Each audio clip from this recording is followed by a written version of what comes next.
الحمد لله نحمده ونستعينه ونستغفره ونؤمن به ونتوكل عليه ونعوذ بالله من شرور أنفسنا ومن سيئات أعمالنا من يهده الله فلا مضل له ومن يضلله فلا هادي له ونشهد أن لا إله إلا الله وحده لا شريك له ونشهد أن سيدنا ومولانا محمدا عبده ورسوله صلى الله تعالى عليه وعلى آله وأصحابه وبارك وسلم أما بعد فأعوذ بالله من الشيطان الرجيم بسم الله الرحمن الرحيم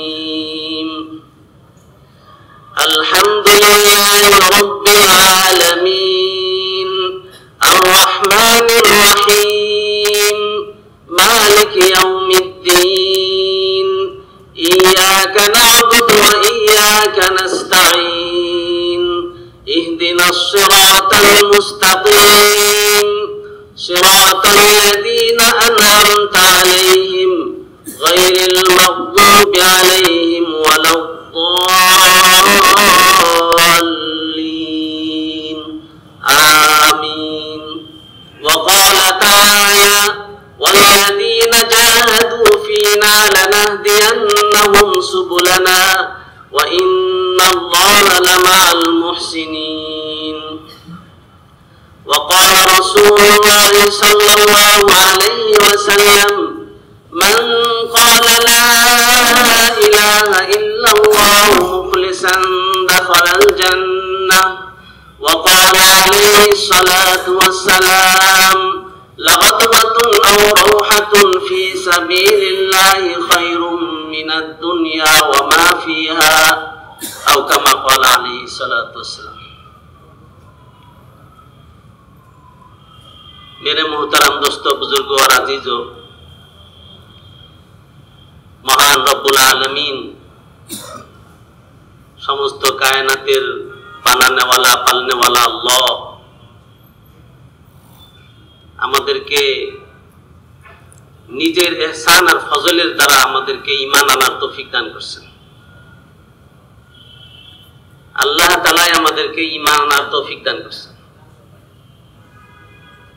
আর আল্লাহ তাআলা এই ঈমানের নিসবতে আমাদেরকে ঈমানি আমলের সাথে জোড়ার তৌফিক দান করেছেন এটা আল্লাহ তাআলার বহুত বড় ইহসান ফজল ও করম আমরা কোনো নিজে দাবি কইরা দরখাস্ত কইরা ঈমান আনি নাই আল্লাহ তাআলা আমাদেরকে ভালাই চাইছেন আমাদের করুণা করছেন আমাদের মঙ্গল চাইছেন যার কারণে আমাদেরকে মুসলমানের ঘরে পাঠাইছেন কত মানুষ দুনিয়াতে আসতেছে জানেও না যে বানানেওয়ালা কে পালনেওয়ালা কে কুফরের ঘরে জন্ম কুফরের অবস্থায় তার মৃত্যু হইতেছে সর্বনাশ হয়ে যেতেছে মওত হইতে দেরি সাথে সাথে পাকড়াও হয়ে যেতেছে আর এই পাকড়াও একদিন দুই দিনের না মেরে দোস্ত বুজুর্গ আজীবনের জন্য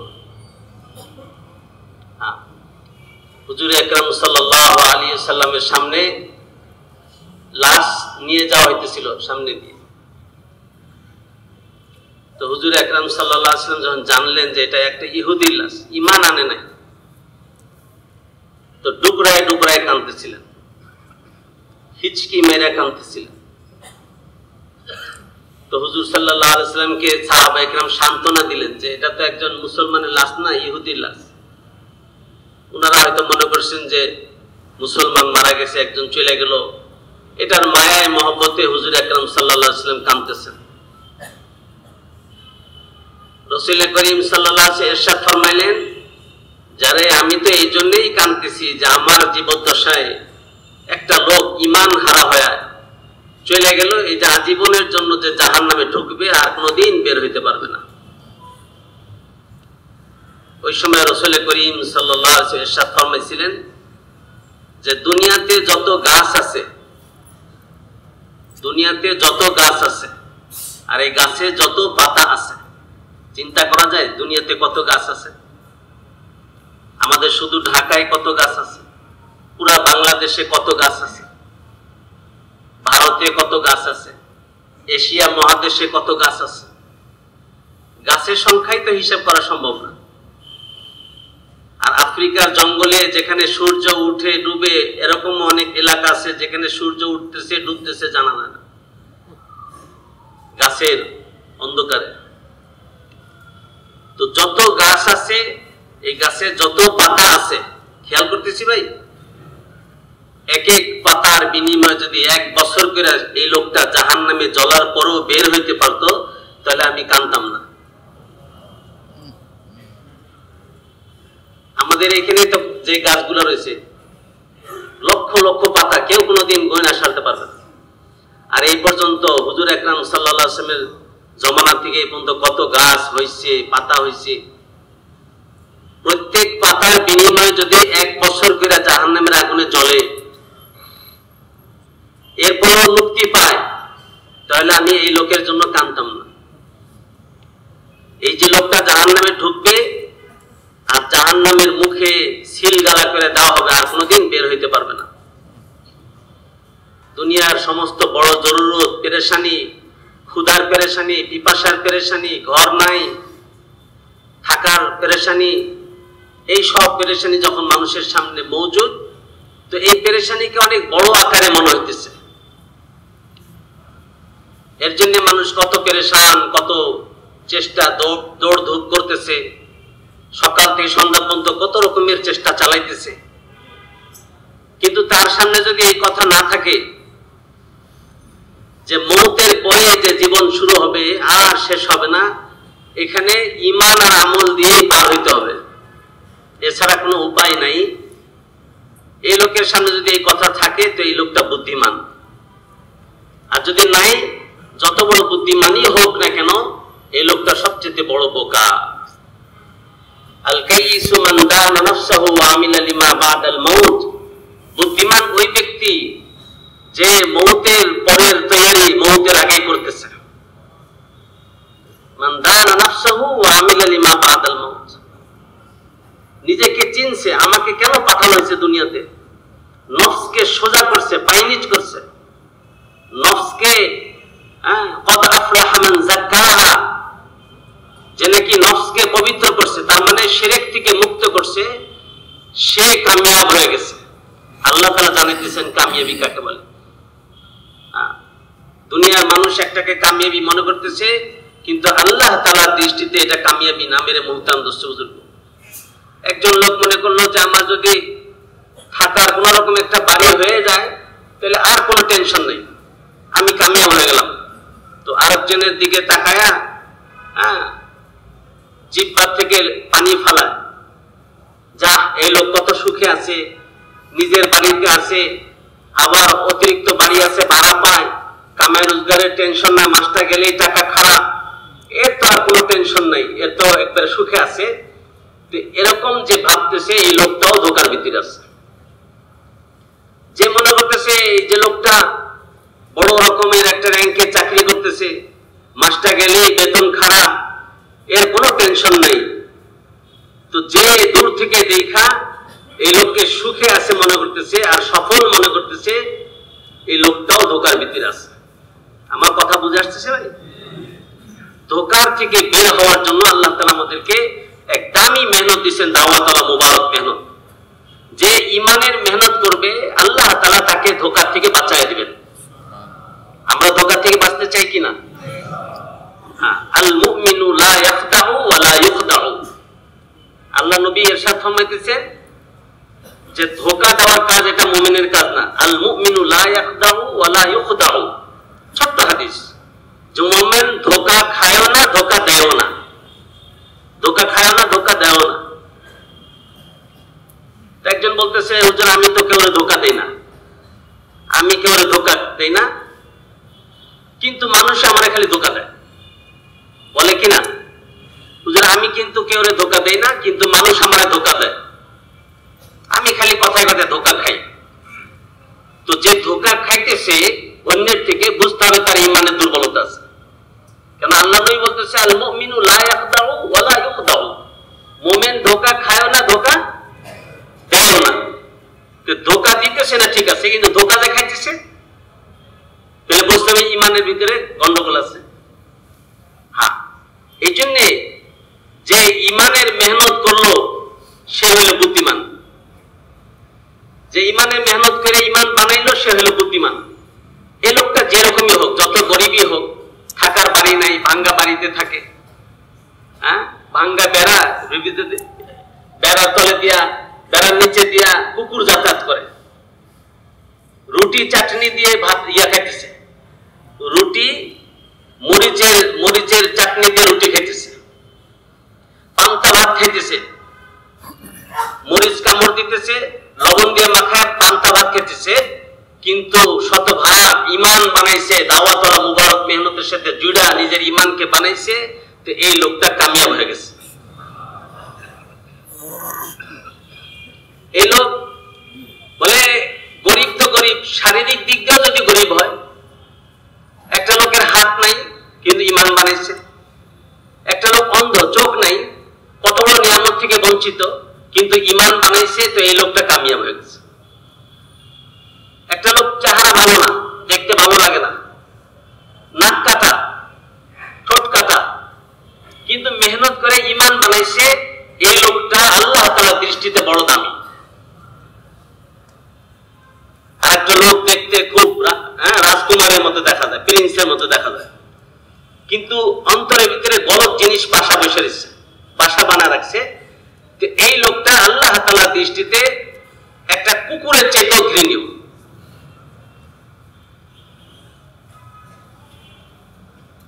মেরে মোহতারাম দোস্ত বুজুর্গ আর আজিজ,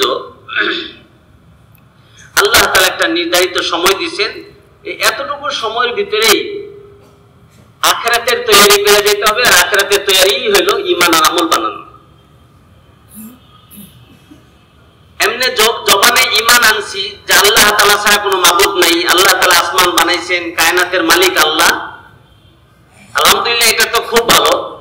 কিন্তু অন্তরে যদি অন্য জিনিসের ইয়াকিন থাকে, গায়রুল্লাহর ইয়াকিন থাকে, তো এই ঈমান আল্লাহ তাআলার কাছে কাবিলে কবুল না। আল্লাহ তাআলা অন্তরের ইয়াকিন চান, অন্তরের ঈমান চান। ওয়া হুসিলা মা ফিস সুদূর, হাসরের ময়দানে আখিরাতে জিজ্ঞাসা করা হবে, যখন প্রত্যেকে যার যার আমল আর ঈমান পেশ করবে, তো আল্লাহ তাআলা বলবেন যে তোমার অন্তরের কোনায়, কোন কোনায় ওই ইয়াকিন জমা রাখছো, তোমার অন্তরকে ফেরা দেখাও যে আমার ইয়াকিন কোথায় কোথায় রয়েছে।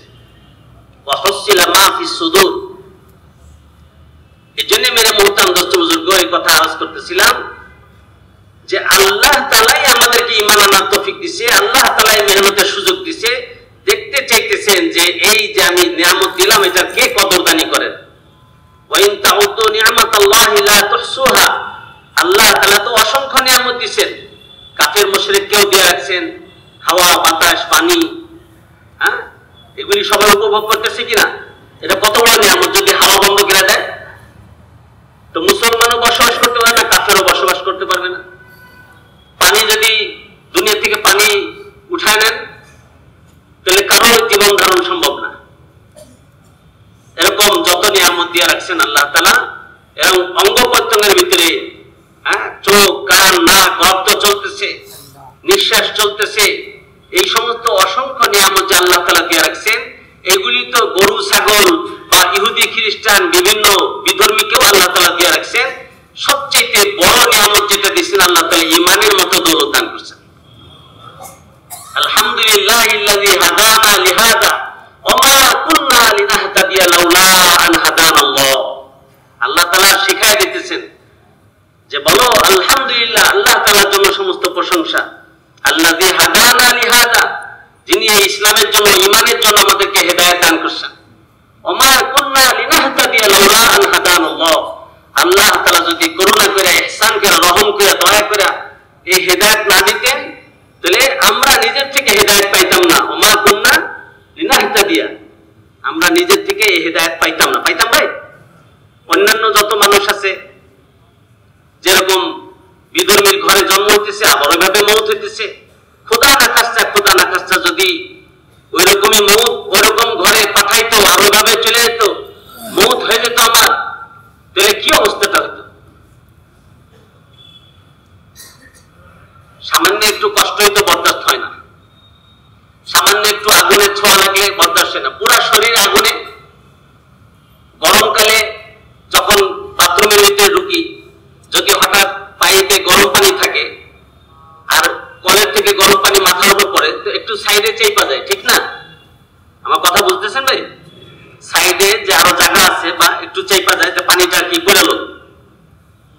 কিন্তু যখন কবরে রাখা হবে, কবরে আগুন ধরে গেলে কোন দিকে চাপবে? কবরে সাপ ঢুকে গেলে কোন দিকে চাপবে? মেরে মুহতারাম দোস্ত বুজুর্গ, এই জন্যে বলে আল্লাহ তাআলা ইহসান করছে যে আমাদেরকে গায়রে ইমানের বাড়িতে পাঠানো, ইমানদারের বাড়িতে পাঠাইছে। এখন এই ইমানকে মেহনত করে বাড়াইতে হবে, এই ইমানকে ছড়াইতে হবে। কারণ এই ইমানের উপর যদি মওত হয়, রবের ইয়াকিন নিয়ে মওত হয়, একটা হলো যে যারা পরিমাণ ইমান নিয়ে মারা গেছে, তাহলে এই লোকটা একদিন না একদিন শাস্তি ভোগ করে জান্নাতে যাবেই যাবে, যে নাকি ইমান নিয়ে কোন রকম মারা গেছে। তাহলে এই লোকটা একদিন না একদিন জান্নাতে যাবেই যাবে, আর সে জান্নাত হবে 10 দুনিয়া সমান বড়। কিন্তু সাজা ভোগ করে যাওয়া, এটা কি আমাদের দ্বারা সম্ভব? একদিনের জন্য সাজা ভোগ করা সম্ভব না। 1000 বছর, লাখো বছর জাহান্নামের আগুনে জ্বলার পরে কুইড়া ছাই কয়লা হয়ে যাওয়ার পরে যদি বের করে জান্নাতে দেয়, জান্নাতে তো গেলই, কিন্তু এতদিন সাজা কিভাবে ভোগ করবে? একদিনের ক্ষুধা বরদাস্ত হয় না, 3 দিনের ক্ষুধা বরদাস্ত হয় না, ক্ষুধার্ত অবস্থায় আবার সারা শরীরে আগুন, সাপ বিচ্ছু কামড়াইতেছে। এই অবস্থা থেকে পরিত্রাণ শুরুর দিকেই মিলা দরকার কিনা ভাই? তাহলে যারা পরিমাণ ইমান নিয়ে মরলে হবে না, কামেল ইমান রবওয়ালা, রবের ইয়াকিন নিয়ে মারা যেতে হবে। আল্লাহ তাআলা জানাই দিয়েছেন যদি রবের ইয়াকিন নিয়ে মারা যায় তাহলে কি লাভ হবে? রবের ইয়াকিন নিয়ে যদি মারা যায়, আল্লাহ তাআলা দেখতে চান যে রবের ইয়াকিনের উপরে কে কে জমছে। কারণ আমরা তো সবাই স্বীকার করছিলাম, যখন আলমে আরওয়াহে রূহের জগতে সবাই ছিলাম, সবাই ছেলে মেয়ে নাতি পুতি, 1000 বছরের আগে, আবার 1000 বছর বা আরো যতদিন আল্লাহ হায়াত রাখছে, দুনিয়ার যত মানুষ আসবে, অতীতে যত আসছে, সকলের রুহু একসাথে ছিল, নবীদের রুহু সহ একসাথে ছিল, আমরা ওই সময় একসাথেই ছিলাম। এই মজমে যারা আছি আমরা, আমাদের সবার রুহু ওই সময় একসাথেই ছিল। তখন আল্লাহ তাআলা এক বাক্যে জিজ্ঞাসা করেছিলেন যে আলাস্তু বিরাব্বিকুম, আমি কি তোমাদের পালনেওয়ালা নই? তখন সবাই স্বীকার করছিলাম না যে হ্যাঁ আপনি আমাদের পালনেওয়ালা। এরপরে যখন দুনিয়ার ভিতরে বিভিন্ন মাধ্যম হয়ে আসছি, আসার পরে আল্লাহ তাআলা এখন আমাদের সামনে সরাসরি দেখা যাইতেছে না। আল্লাহ তাআলা বিভিন্ন পরীক্ষার জিনিস, চিজ আর আসবাবকে ঘাও দিয়ে রাখছেন, এর ভিতরে থাইকা, এর ভিতরে মেহনত করতে করতে গলব ইয়াকিন ঢুকে গেছে, এটাকে মেহনত করে বের করতে হবে। এজন্য আল্লাহ তাআলা জানাইছেন আল্লাযীনা ক্বালু রাব্বুনাল্লাহ সুম্মা ইসতাকামু তাতানাজ্জালু আলাইহিমুল মালায়েকা, যারা এই কথা বলে যে আমাদের পালনেওয়ালা আল্লাহ, আমাদের পালনেওয়ালা রব্বুনাল্লাহ, আমাদের পালনেওয়ালা, আমাদের রব আল্লাহ। পালনেওয়ালার মাসলা হলো আসল জটিল। কেন? সৃষ্টিকর্তা এটা সবাই মানে, আল্লাহ যে সৃষ্টিকর্তা, আসমান বানাইছেন, জমিন বানাইছেন, আমাকে বানাইছেন, আমার ব্যবসা বাণিজ্য যা জমিন আসমান সবকিছু আল্লাহ বানাইছেন, এটা যেমন আমরা স্বীকার করি। একজন বিধর্মী যে নাকি আল্লাহ তাআলার সাথে শিরক করতেছে, সেও এই কথা বিশ্বাস করে, স্বীকার করে যে আল্লাহ তাআলা আসমান বানাইছেন, জমিন বানাইছেন। আল্লাহ তাআলা আয়াত নাযিল করে হুজুর আকরাম সাল্লাল্লাহু আলাইহি ওয়াসাল্লামকে জানায় দিয়েছেন যে ওয়াইন সাআলতাহুম মান খালাকাস সামাওয়াতি ওয়াল আরদা লায়াকুলুন্নাল্লাহ, যে হে রাসূল আপনি যদি এই সব কাফের মুশরিককে জিজ্ঞাসা করেন, কাদেরকে? যারা মূর্তি পূজায় লিপ্ত, অনেক মূর্তি জমা করে রাখছে, মূর্তিকে তারা মাবুদ মনে করে, এই সব লোকদেরকে যদি আপনি জিজ্ঞাসা করেন মান খালাকাস সামাওয়াতি ওয়াল আরদ, এই আসমান আর জমিন কে বানাইছে, তো এই লোকগুলি, এই মূর্তি পূজকেরা, এই মুশরিকেরা এক কথায় বলবে আল্লাহ বানাইছে। কেন? তারাও জানতো যে আসমান জমিনের সৃষ্টিকর্তা একা আল্লাহ, এতে কেউ শরীক নেই। তো শুধু এই কথার এলেম আইসা যাওয়া, এই কথা আমার দিমাগে এসে যাওয়া যে আল্লাহ তাআলা সমস্ত কিছু সৃষ্টি করনেওয়ালা, এটা মেরে মুহতারাম দোস্ত বুজুর্গ, এক আরব আলেম তো জোর দিয়ে বলতেছিলেন যে এই এলেম মানে এতটুকু জানা থাকা, এটা নাজাতের জন্য যথেষ্ট না। যতক্ষণ পর্যন্ত মেহনত করে এই কথাকে অন্তরে না বসাইব, অন্তরে না বসাইব। আল্লাযীনা ক্বালু রাব্বুনাল্লাহ, যারা এই কথা বলে বলে যে আমার পালনেওয়ালা আল্লাহ, আমার পালনেওয়ালা কে? সুম্মা ইসতাকামু, এর উপরে জমছে। এই জমছে যে ওখানে স্বীকারোক্তি করে আসার পরে এখানে তালমল করতেছে, যেটা দেখে ওইদিকে দৌড়ায়, যাকে দেখে তাকে পালনেওয়ালা মনে হয়। বাবাকে মনে হইতেছে, দোকানকে মনে হইতেছে, চাকরিকে মনে হইতেছে পালনেওয়ালা, ক্ষেতকে মনে হইতেছে, যে কোনো জিনিস থেকে পালা দেখতেছি, তো এটা ইস্তেকামত হইল না, জমতে পারলাম না। আছে না অনেকে, এমনি জমা কথাটা বুঝতে পারছি ভাই, জমা যে টলমল করে না, জয়মা থাকে, এই এক কথার উপরে জয়মা থাকে। যত অবস্থায় আসুক, যত হালাতি আসুক, যত অবস্থায় তার উপরে আসুক, হালাতের কারণে সে বিগড়ায় যায় না, হালাতের কারণে একিনকে বদলায় না, হালাতের কারণে সুর বদলায় যায় না। হালাত আসছে, মোকাবেলার মৌকা এসে গেছে গা, শত্রুর সামনে এসে গেছে, ওই সময় সুর পাল্টে গেছে না, দিলের ভিতরে বসছে যে পালনেওয়ালা আল্লাহ, ক্ষতি করনেওয়ালা আর লাভ লোকসানের সমস্ত মালিক আল্লাহ। আল্লাহ তাআলা না চাইলে কেউ ক্ষতি করতে পারবে না, আল্লাহ তাআলা না চাইলে কেউ এক জাররা পরিমাণও উপকার করতে পারবে না। হুয়া নাফি হুয়া দার, আল্লাহ তাআলাই নফা পৌঁছানেওয়ালা, উপকার পৌঁছানেওয়ালা, আর আল্লাহ তাআলাই যদি কারোর জন্য চান যে ক্ষতি পৌঁছাবেন, তা আল্লাহ তাআলাই পৌঁছান। আল্লাহ তাআলা চাইতেছেন না একজনের ব্যাপারে ক্ষতি, সারা দুনিয়ার মানুষ একত্রিত হয়ে গেছে তাকে ক্ষতি করার জন্য, তো পশম পরিমাণও ক্ষতি করতে পারবে না। যখন আল্লাহ তাআলা চাইতেছেন না তার ক্ষতি হোক, তো আল্লাহ তাআলা তাকে ক্ষতির থেকে যে কিভাবে হেফাজত করবে, এটা আল্লাহ তাআলা জিম্মা, এটা আমাকে কেউ চিন্তা করে পারবে না। আর যাকে আল্লাহ তাআলা উপকার পৌঁছাইতে চাইবেন, সারা দুনিয়ার মানুষ যদি তাকে ক্ষতি করতে চায়, তো কোনো ক্ষতি করতে হবে না। আর আল্লাহ তাআলা যাকে ক্ষতি করতে চাইবেন, সারা দুনিয়ার মানুষ যদি তার উপকার করতে চায়, তো তাকে এই ক্ষতির থেকে বাঁচাইতে কেউ পারবে না।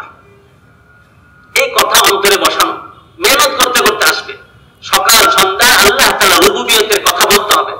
এই জন্য আল্লাহ তাআলা বলছেন, যারা এই কথার উপর জমবে তাদের কি লাভ? রব ওয়ালা ইয়াকিন যে বানাইছে, হযরত ইউসুফ রাহমাতুল্লাহ এক বয়ানের ভিতরে এই আয়াতের পরে বিশাল লম্বা বলছে যে রব ওয়ালা ইয়াকিন নিয়ে যে দুনিয়াতে চলতেছে, তার মওতের সময় ইস্তিকবাল ওয়ালা মওত হবে। ফেরেশতারা আসবেন লক্ষাধিক, তাতানাজ্জালু আলাইহিমুল মালাইকা, ফেরেশতারা তার জন্য নাজিল হবেন। তো তাতানাজ্জালু এখানে তো শুধু আল্লাহ তাআলা জানাই দিয়েছেন যে ফেরেশতা নাজিল হবে। হাদিসে আসছে, বিভিন্ন মুফাসসিরিন ইকরাম বলছেন যে তার মওতের সময় লক্ষাধিক ফেরেশতা, যে নাকি রব ওয়ালা ইয়াকিন বানাইছে, রব মুখে স্বীকার করার পরে এই কথার উপর জয়মা থাকছে মওত পর্যন্ত, তো তার মওতের সময় লক্ষাধিক ফেরেশতা তার রূহকে নেওয়ার জন্য ইস্তেকবাল করতে আসবেন, সুগন্ধি নিয়ে আসবেন, যাহা সুন্দর নিয়ে আসবেন, ভয়ের কোনো কারণ নাই। আর তার রূহকে এত আসানির সাথে বের করবেন যে নাকি রব ওয়ালা ইয়াকিন নিয়ে চলতেছে, রব ওয়ালা ইয়াকিন দিলের ভিতরে বসাইছে, তার মওত, তার রূহ এত আসানির সাথে বের হবে, যেমন শুকনা আটার ভিতর থেকে একটা পশম বের করতে কোনো কষ্ট হয়, এইরকম আসানির সাথে রূহ বের হবে। আর কি অন্য একটা বর্ণনা আসছে যে বাচ্চা মায়ের কোলে দুধ খাইতে খাইতে কখন সে অজান্তে ঘুমায় যায়, ওইরকম সে অজান্তে মওতের কোলে ঢলে পড়বে, তার জানাও থাকবে না, মানে সে জানবে মওত হইতেছে কিন্তু কোনো কষ্ট টের পাবে না। এত আসানির সাথে হবে মওত। যদি এরকম আসানির সাথে হয় তাহলে কত বড় ভাগ্যওয়ালা। এই রূহকে যখন বের করা হবে, তো ফেরেশতারা সুগন্ধি রুমালে তাকে পেঁচায় নেবে, সুগন্ধি আর সুগন্ধি। আর ফেরেশতারা একে অপর বলবে, আমাকে একটু দাও না, আমাকে একটু দাও না। এক একজন ফেরেশতা চাইতে থাকবে যে আমার কাছে একটু দাও। তো উপরে যে উঠতেছে, আসমানের উপরে উঠতে থাকবে রূহকে নিয়ে, এই রব ওয়ালা রূহ, রব ওয়ালা ইয়াকিন ওয়ালা রূহকে নিয়ে যখন উপরে উঠতে থাকবে, তে ফেরেশতারা একে অপরের কাড়াকাড়ি করবে। আমার কথা বুঝে আসতেছে ভাই? নিতে চাইবে, নিতে চাইবে। আর যখন আসমানের দরজার কাছে যায়, খটখট করে আওয়াজ দিবে প্রথম আসমানের দরজায়, তো আওয়াজ দেওয়ার সাথে ফেরেশতারা জিজ্ঞাসা করবে কে? তো বলা হবে যে অমুকের রূহ নিয়ে আসা হয়েছে।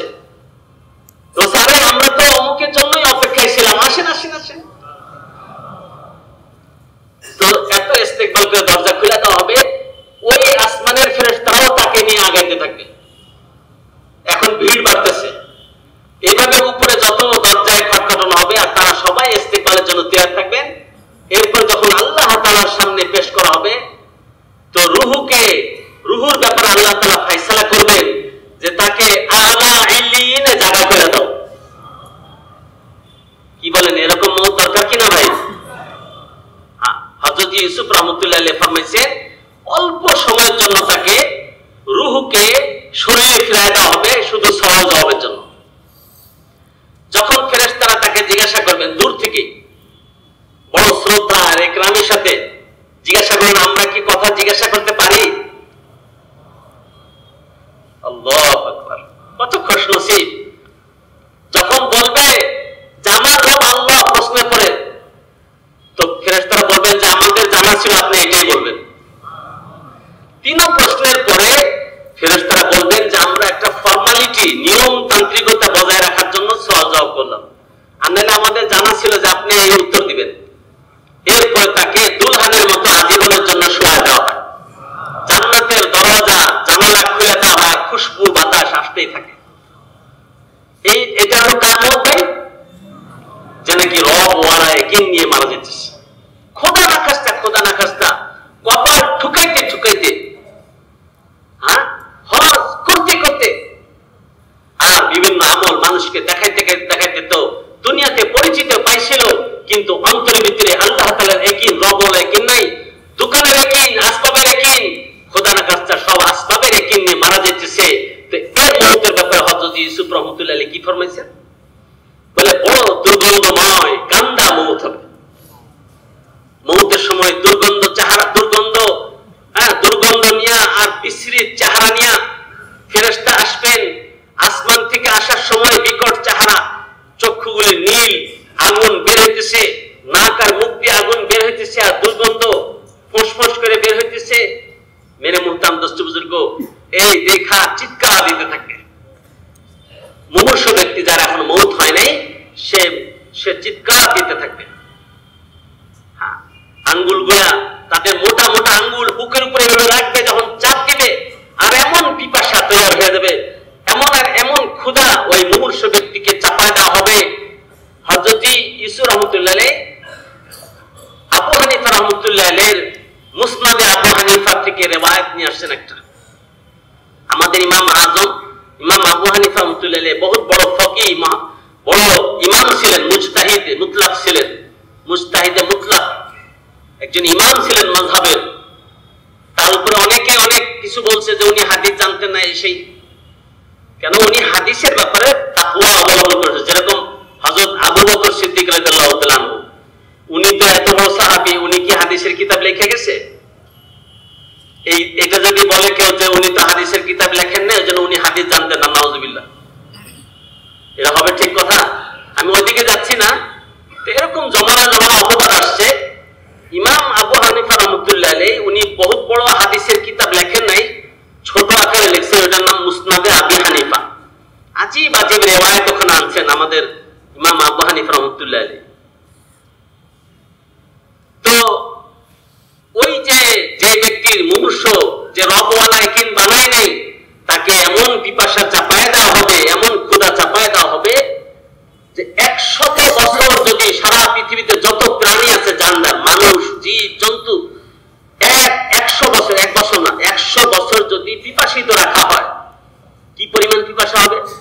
আর সকলের পিপাসাকে একত্রিত করে বলে একজন জাহান্নামীকে চাপায় দিলে বলে জাহান্নামীর পিপাসা এর চাইতেও বেশি। সকলের ক্ষুধা 100 বছর যদি ক্ষুধার্ত রাখা হয়, আর এই 100 বছর পরে এই সব ক্ষুধাকে একত্রিত করে যদি জাহান্নামের একজন ব্যক্তিকে ক্ষুধা চাপায় দেওয়া হয়, তো জাহান্নামের ক্ষুধা এর চাইতেও বেশি। তো বলেন, তৈরি করা দরকার কোন জীবনের জন্য? ভয় আর টেনশন, সারাক্ষণ দৌড়াদৌড়ি, সারাক্ষণ পেরেশান থাকা উচিত কোন জীবনের জন্য? এখানে সাধারণ ক্ষুধা পিপাসা থাকার ব্যবস্থার জন্য, নাকি যেটা সামনে অপেক্ষা করতেছে এত বড় ভয়ঙ্কর সংবাদ জানাই দিচ্ছেন যে এত জনের পিপাসা, সারা পৃথিবীর সব জীব জন্তু পিপাসা একত্রিত করলেও ভালোবাসার চেয়ে বেশি এই জীবন আমার আপনার সামনে অপেক্ষা করতেছে, বলেন ওই জীবনের জন্য তৈরি করা দরকার নাকি অন্য অন্য জিনিসের জন্য? মেরে মুহতারাম দোস্ত বুজুর্গ, এই জন্যে পালনেওয়ালা রব, পালনেওয়ালা আল্লাহ, এই কথার একই অন্তরে বসাইতে হবে যে কায়নাতের কারো চাওয়ার দ্বারা কিছু হয় না, আমার চাওয়ার দ্বারা, আমার মেহনতের দ্বারা হয় না, হয় অতটুকুই যতটুকু আল্লাহ তাআলা ফয়সালা করছেন। আল্লাহ তাআলার ফয়সালার বাইরে একটা গাছের পাতাও যেমন পড়ে না, একটা পশমও পড়ে না, হ্যাঁ, দুনিয়ার কোন জিনিস তার হককে আসতে পারে না যতক্ষণ পর্যন্ত আল্লাহ তাআলা ইরাদা না করেন। কেউ কথা বলতে পারে না যতক্ষণ পর্যন্ত আল্লাহ তাআলা ইরাদা না করেন। কেউ হাত নাড়াইতে পারে না যতক্ষণ পর্যন্ত আল্লাহ তাআলা ইরাদা না করেন। তাহলে পালনেওয়ালা কে ভাই? আল্লাহ। সির্ফ একা আল্লাহই পালনেওয়ালা। বাবা পালনেওয়ালা না, মা পালনেওয়ালা না, দোকান পালনেওয়ালা না, চাকরি পালনেওয়ালা না, টাকা পালনেওয়ালা না। এই সব কিছু থাকা সত্ত্বেও যদি আল্লাহ তাআলা না পালাইতে চান, না পালতে চান, তাহলে সব কিছু সামনে থাকা সত্ত্বেও সে ক্ষুধার্ত থাকবে। বর্তমান জমানায় ঘটনা বলতে চাচ্ছিলাম না, আর অত লম্বা বিস্তারিত না। কোন একটা ফ্যাক্টরি, এখন এটা বন্ধ হয়ে গেছে, বিদেশে ছিল, 1 ঘন্টায় একটা করে চেচিস বেরোতো, গাড়ির চেচিস, ট্রাকের চেচিস, বাসের চেচিস, চাকা, ইঞ্জিন সবকিছু সেট হইয়া 1 ঘন্টা পর পর একটা করে কি বের হইত। 1 ঘন্টা একটা বের হইলে 24 ঘন্টা 24টা বের হয়। তাহলে এই লোকটা কত বড় ফকির, টাকা পয়সা তার কাছে নাই মনে হয় নাকি? কত বড় ধনী দুনিয়াবি হিসাবে, কিন্তু আল্লাহ তাআলা ফয়সালা করছেন তার মৌত হয়েছে 2টা রুটির অভাবে। আল্লাহ তাআলা করনেওয়ালা জাত দেখায় দেন। তো যিনি পালনেওয়ালা আল্লাহ, সারা দুনিয়ার মানুষ চাইলেও পালতে পারবে না। আল্লাহ তাআলা চাইলে বিনা আসবাবে পাইলে দেখাবেন। মা পালনেওয়ালা না, বাবা পালনেওয়ালা না, হ্যাঁ, এমনকি কোন বাদশাহ পালনেওয়ালা না। কোন বাদশাহ, কোন দেশের বাদশাহ কাউকে পালে না। কোন দেশের বাদশাহ কোন জিনিসের সমাধান তার হাতে নাই। এটা তো একটা দেশের বাদশাহ, সারা পৃথিবীর বাদশাহ হলেও পারবে না। হযরত সুলাইমান আলাইহিস সালাম সারা পৃথিবীর বাদশাহ ছিলেন, নবীও ছিলেন। ছিলেন কি না ভাই? হ্যাঁ, 4 জন ব্যক্তি সারা পৃথিবী বাদশাহী করছে। 2 জন কাফের আর 2 জন মুসলমান। আপনারা সবাই জানেন তারপর মুজাকারা আর কি। 2 জন মুসলমান, 2 জন কাফের।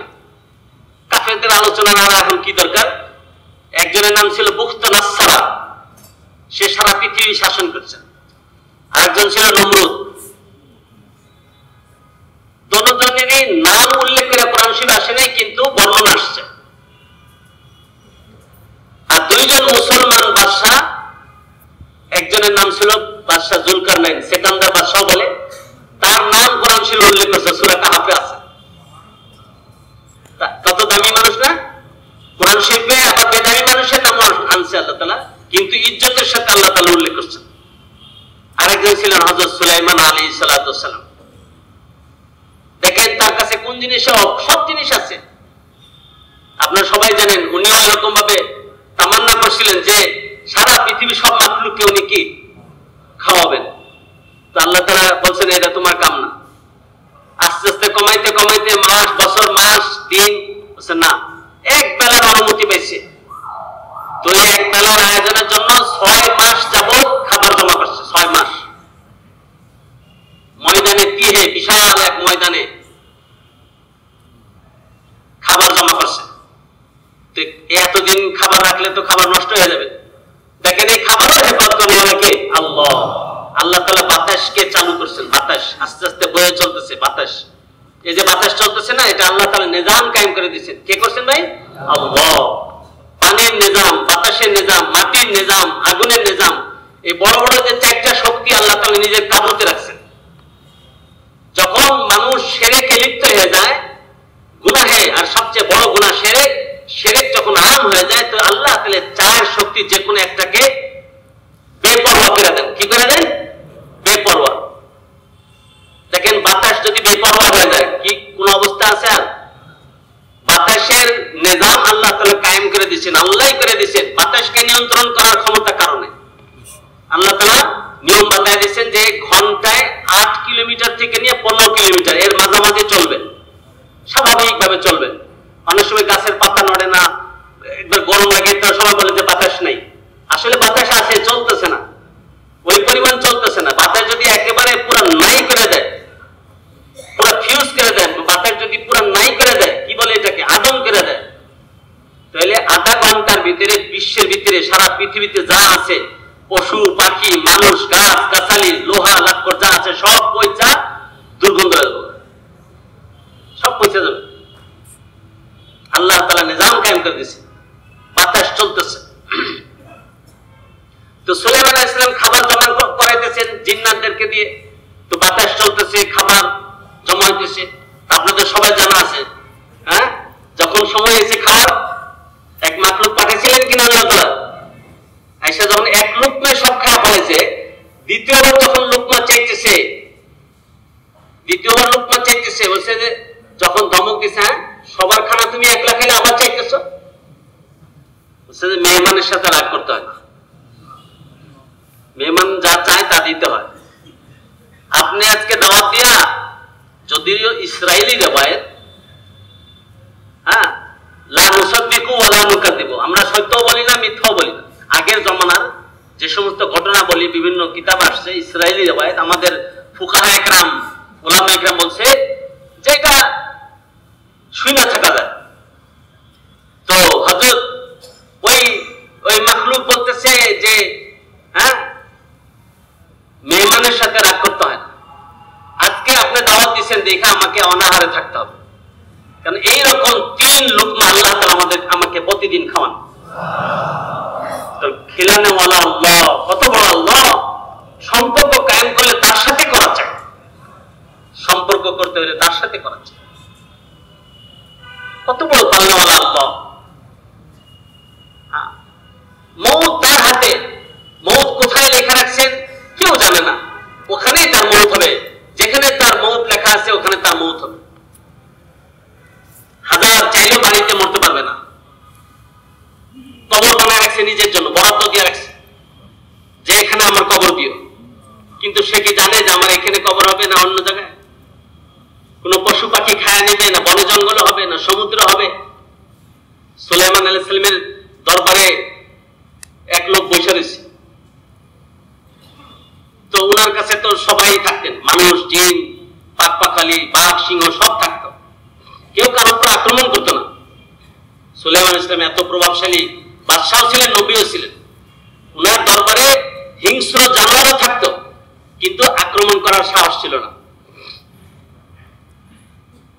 তো এক ব্যক্তি আসছে হযরত সুলাইমান আলাইহিস সালামের সাথে সাক্ষাতের জন্য, আর ওই মজমায় যেরকম বড় মজমা বসা রয়েছে, এই মজমার ভিতরে কারোর দিকে তাকায় না, খালি একজনের দিকেই একটু তাকানোর ভঙ্গি অন্যরকম, আর চোখে বা হ্যাঁ অবাক দৃষ্টিতে তাকাইতেছে বারবার, আর তাকাইতেছে ঘুরে ফিরে ওই লোকটার দিকে। এই আগন্তুক ব্যক্তি হযরত সুলাইমান আলাইহিস সালামের সাথে কথা বলতেছেন, আবার তাকাইতেছে ওইদিকে, কিন্তু তার তাকানো দেখা এই লোকটা ভয় পাইতেছে আর অন্তরে ধুকধুকানি বাড়তেছে। এই লোকটা যখন কথাবার্তা বইলা চলে গেছে, উনি ছিলেন আজরাইল আলাইহিস সালাম। আজরাইল আলাইহিস সালাম ওই লোকে দিয়ে বারবার তাকাইতেছিল, চিন্তা করতেছিল এই লোক এখানে এখনো বাসা, অথচ তার এই শোবে সাথে খাওয়ার পরে ফজরের পরেই তার জান কবজ করার কথা মুলকে সানাতে, মুলকে বা অন্য একটা এলাকায়, যে প্রায় 1400-1500 কিলোমিটার দূর এখান থেকে। রাত্র পার হইলেই ওখানে তার জান কবজ করার কথা আল্লাহ তাআলা আমার হুকুম দিয়ে রাখছে। আর এই লোক এখনো সুলাইমান আলাইহিস সালামের দরবারে বসে রয়েছে। হযরত আজরাইল আলাইহিস সালাম চলে যাওয়ার পরে এই লোক হযরত সুলাইমান আলাইহিস সালামকে বলতেছে যে ইয়া নবী আল্লাহ, হে আল্লাহর নবী, আমার অস্থির লাগতেছে, এখানে মন টিকতেছে না, আমার অশান্তি লাগতেছে, আমার একদম এখানে মন টিকতেছে না, আমাকে কোনো দূর দেশে আপনি পাঠায় না। তো সুলাইমান আলাইহিস সালামের যেহেতু হুকুমে বাতাস চলতো, বাতাস 1 মাসের সফর, 1 মাসের পথ 1 ঘন্টায় পৌঁছে যেত। তো বাতাসকে হুকুম দিয়ে দিছে, বাতাস নিয়ে যায় দূর দেশে পাঠায় দিছে। আর আজরাইল আলাইহিস সালাম সকালবেলা এসে দেখে লোক তো এখানে হাজির। উনার জান কবজ করে আইসা সুলাইমান আলাইহিস সালামের দরবারে এসে বলতেছে যে আমি এই জিনিসটা বুঝলাম না, আমি কালকে এই লোকের দিকে বারবার অবাক দৃষ্টিতে তাকাইতেছিলাম, যে লোকের মাত্র কিছুক্ষণ পরে তার রূহ কবজ করার সময় আসতেছে, আর এই লোক এখনো ১,৫০০ কিলোমিটার দূরে বসে রয়েছে। আমি অবাক হইতেছিলাম, তা আমি তার জান কবজ করে আসলাম মাত্র। এই জন্য মৌত যেখানে লেখা আছে ওখানে যাইতেই হবে। হায়াতের মালিক আল্লাহ, মৌতের মালিক আল্লাহ। হ্যাঁ, এই জন্য এই কথা যদি কেউ মনে করে যে আমি কিভাবে চলবো, আমাকে তো একটা কিছু করাই দরকার, তো সে আল্লাহর হুকুমকে ছাড়তেছে। মেরে মুহতারাম দোস্ত বুজুর্গ, এই লোকটা জিন্দেগিকে বিগড়াইতেছে না। আল্লাহর সাথে সম্পর্ক কায়েম করা, আল্লাহ পাকের আহকাম যে আছে জনাবে রাসূলুল্লাহ সাল্লাল্লাহু আলাইহি ওয়াসাল্লাম তরিকা অনুযায়ী পুরা করার পরে সে বৈধ কোনো হালাল কোনো সোর্স কোনো একটা ব্যবস্থা এখতিয়ার করবে, এটা নিষেধ নাই, কিন্তু ওখান থেকেই হবে একটা কিছু ব্যবস্থা, একটা কোনো উসিলা, একটা কোনো ব্যবস্থা এখতিয়ার না করলে কেমনে চলবো, এই একিন নিয়ে যে চলতেছে সে বড় খাতরার ভিতরে আছে। হ্যাঁ, যাকে আল্লাহ তাআলা যা দেওয়া ওটা দিবেনি, সে মেহনত করুক আর না করুক, সে যখন ইমানের মেহনত করবে, মানুষকে আল্লাহর দিকে ডাকবে, আল্লাহ জাতের দিকে ডাকবে, তো আল্লাহ তাআলা তাকে ইজ্জত ওয়ালা রিজিক দিবেন। কারণ সে ওই মালিকের দিকে ডাকতেছে, তো মালিক রিজিককে তার দিকে মুতাওয়াজ্জহ করে দেন। ভাই, রিজিক তো আল্লাহ তাআলা ৫০,০০০ বছর আগে লেখা রাখছেন, নির্দিষ্ট করে রাখছেন, আর একটা দানা আর একটা পানির ফোঁটা বাকি থাকতে ওই ব্যক্তি যার জন্য বাকি রয়েছে সে মরতে পারে না, এটা আল্লাহ তাআলা জানাই দিয়েছে। এই জন্য রিজিকে যেটা আছে ওটা আসবেই, কিন্তু ইজ্জত সহকারে আসার রাস্তা হলো কি, যে আমি আল্লাহর সাথে সম্পর্ক কায়েম করি, আসবাবের সাথে সম্পর্ক না। আসবাবের সাথে সম্পর্ক করলে আল্লাহ তাআলা যেটা ওয়াদা করছেন ওইটা তো পৌঁছাবেনি, কিন্তু বেইজ্জতির সাথে, পেরেশানির সাথে, অশান্তির সাথে পৌঁছাবেন। আর জন্য আল্লাহর সাথে সম্পর্ক কায়েম করার কারণে কি হবে, এই জন্য এটা কেউ যদি বলে যে একটা কিছু না করলে কি আল্লাহ এমনি খাওয়াবো নাকি আসমানতে, হ্যাঁ আল্লাহ এমনি খাওয়াবো। আল্লাহ কি এমনি খাওয়াবো, আসমানতেই খাওয়াবো। অফিস সামাই রিজকুকুম ওয়া মা তুআদুন, কত উল্টা কথা চালু হয়েছে দেখছেন, হয় কি না ভাই, আল্লাহকে আসমান কেমনে খাওয়াবো নি, আর আল্লাহ তো বলতেছে হ্যাঁ আসমানে তোমাদের রিজিক বন্টন করা হয়ে গেছে। অফিস সামাই রিজকুকুম ওয়া মা তুআদুন, আসমানে তোমাদের রিজিক বন্টন করা হয়েছে, আর তোমাদের সাথে যা ওয়াদা করা হয়েছে সব আসমানে লেখা হয়ে গেছে। এগুলি বলে বিকদারিন মালুম, আল্লাহ তাআলা বলে পরিমাণ মতো যেটা দরকার, যে পরিমাণ দরকার ওই পরিমাণ মতো আল্লাহ তাআলা নাজিল করতে থাকেন। যার নসিবে যেটা আছে ওইটা আসবেই, কামাই করুক আর না করুক। ৫০,০০০ বছর আগে লেখা হয়েছে। এক ডাক্তার সাহেব, আমরা বলি না যে আরে ভাই এমনি হবে নাকি, ভাই আল্লাহ তাআলা যার জন্য লেখা রাখছে কোনো কাজ না করলেও সে কি পাবে, এই কথা বুঝে আসতেছে ভাই। এই কথা বসাইতে হবে অন্তর মেহনত করে। দেখেন কিছু না করলেও যে মালিক হওয়া যায়, আল্লাহ তাআলা যে করে দেয়।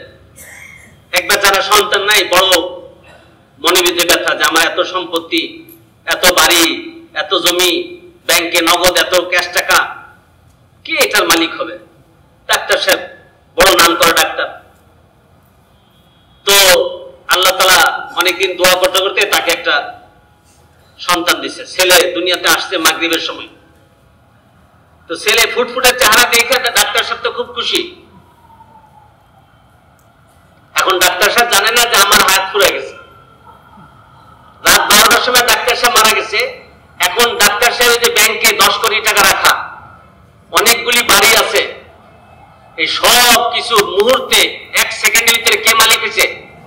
কয়দিন দোকানদারি করছে, কয়দিন চাকরি করছে, একদিনে তো করলো না, কিন্তু কত টাকার মালিক হয়ে গেল। এইটার জন্য কোন পেরেশানির কিছু নাই। পেরেশানি হইতে হবে ঈমান আর আমল বানানোর জন্য।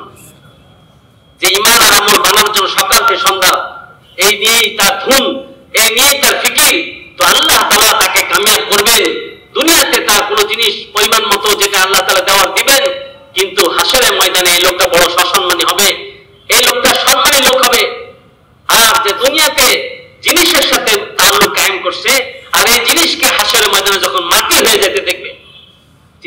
টাইলস হল একটা বিরাট বাড়ি হইতেছে, আর কি লাগে?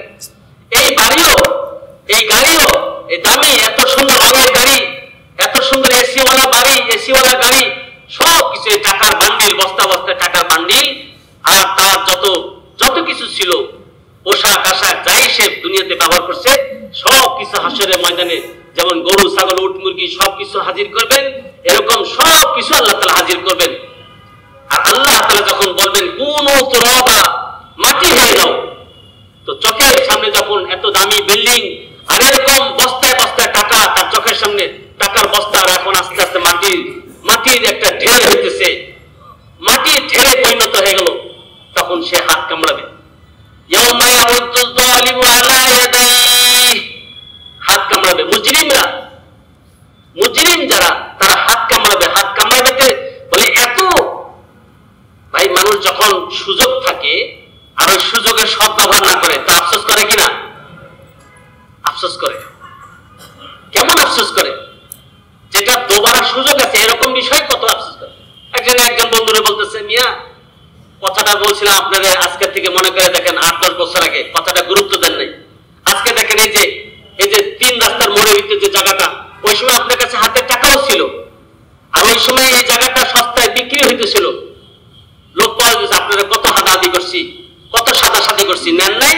দেখেন আজকে কিরকম কোটি কোটি টাকা এক এক কাঠা। তো আফসোস করে, যা হ্যাঁ ওই সময় নেই, আফসোস করে। মেরে মুহতারাম দোস্ত বুজুর্গ, যখন হাসিনের ময়দানে অবস্থাটা আরে তবলিগওয়ালারা এত টানাটানি করছিল, আমার তো সুযোগ ছিল, আমি এখানে বের হলে হইতো। আমি যে চক্করের ভিতরে ছিলাম, আমি যে ধোকার ভিতরে ছিলাম, আমি যেটাকে আসল মনে করি না, মনে হচ্ছে আরে সব বেকুবের দল ধরেছে, হ্যাঁ লোন ফানার উপরে আমার বিশাল বাড়ি দেখা, আমার বিশাল গাড়ি দেখা। আরে সবচেয়ে চালাক আর বুদ্ধিমান তো ও, যার কিছুই নেই চলার, কিন্তু তলে তলে সে বানাইতেছে আখিরাত। রিক্সা টানতেছে, ঠেলা গাড়ি ঠেলতেছে, হ্যাঁ রাজমিস্ত্রিগিরি করতেছে, যুগালি করতেছে, পরের বাড়িতে কাজ করতেছে, পরের বাড়িতে পরের দোকানে হ্যাঁ সেলসম্যান হয়ে কাজ করতেছে। কিন্তু গাছতে তালিমে আল্লাহর রাস্তায় সময় বের হয়ে ঈমান আর ইয়াকিনকে বানাইতেছে। সকাল সন্ধ্যা তাসবিহা, কোরআনে পাকের তেলাওয়াত, গোপনে এত কিছু করতেছে, জবান লড়তেছে। একটা মুহূর্ত সে বলে এই লোকটা যে বড় বড় বিল্ডিং, বড় বড় স্বর্ণ আর রূপার ইটের তৈরি, মিশকে আম্বরের গাঁথনি দিয়ে তৈরি বড় বড় দালান কোঠা বানায় ফেলেছে।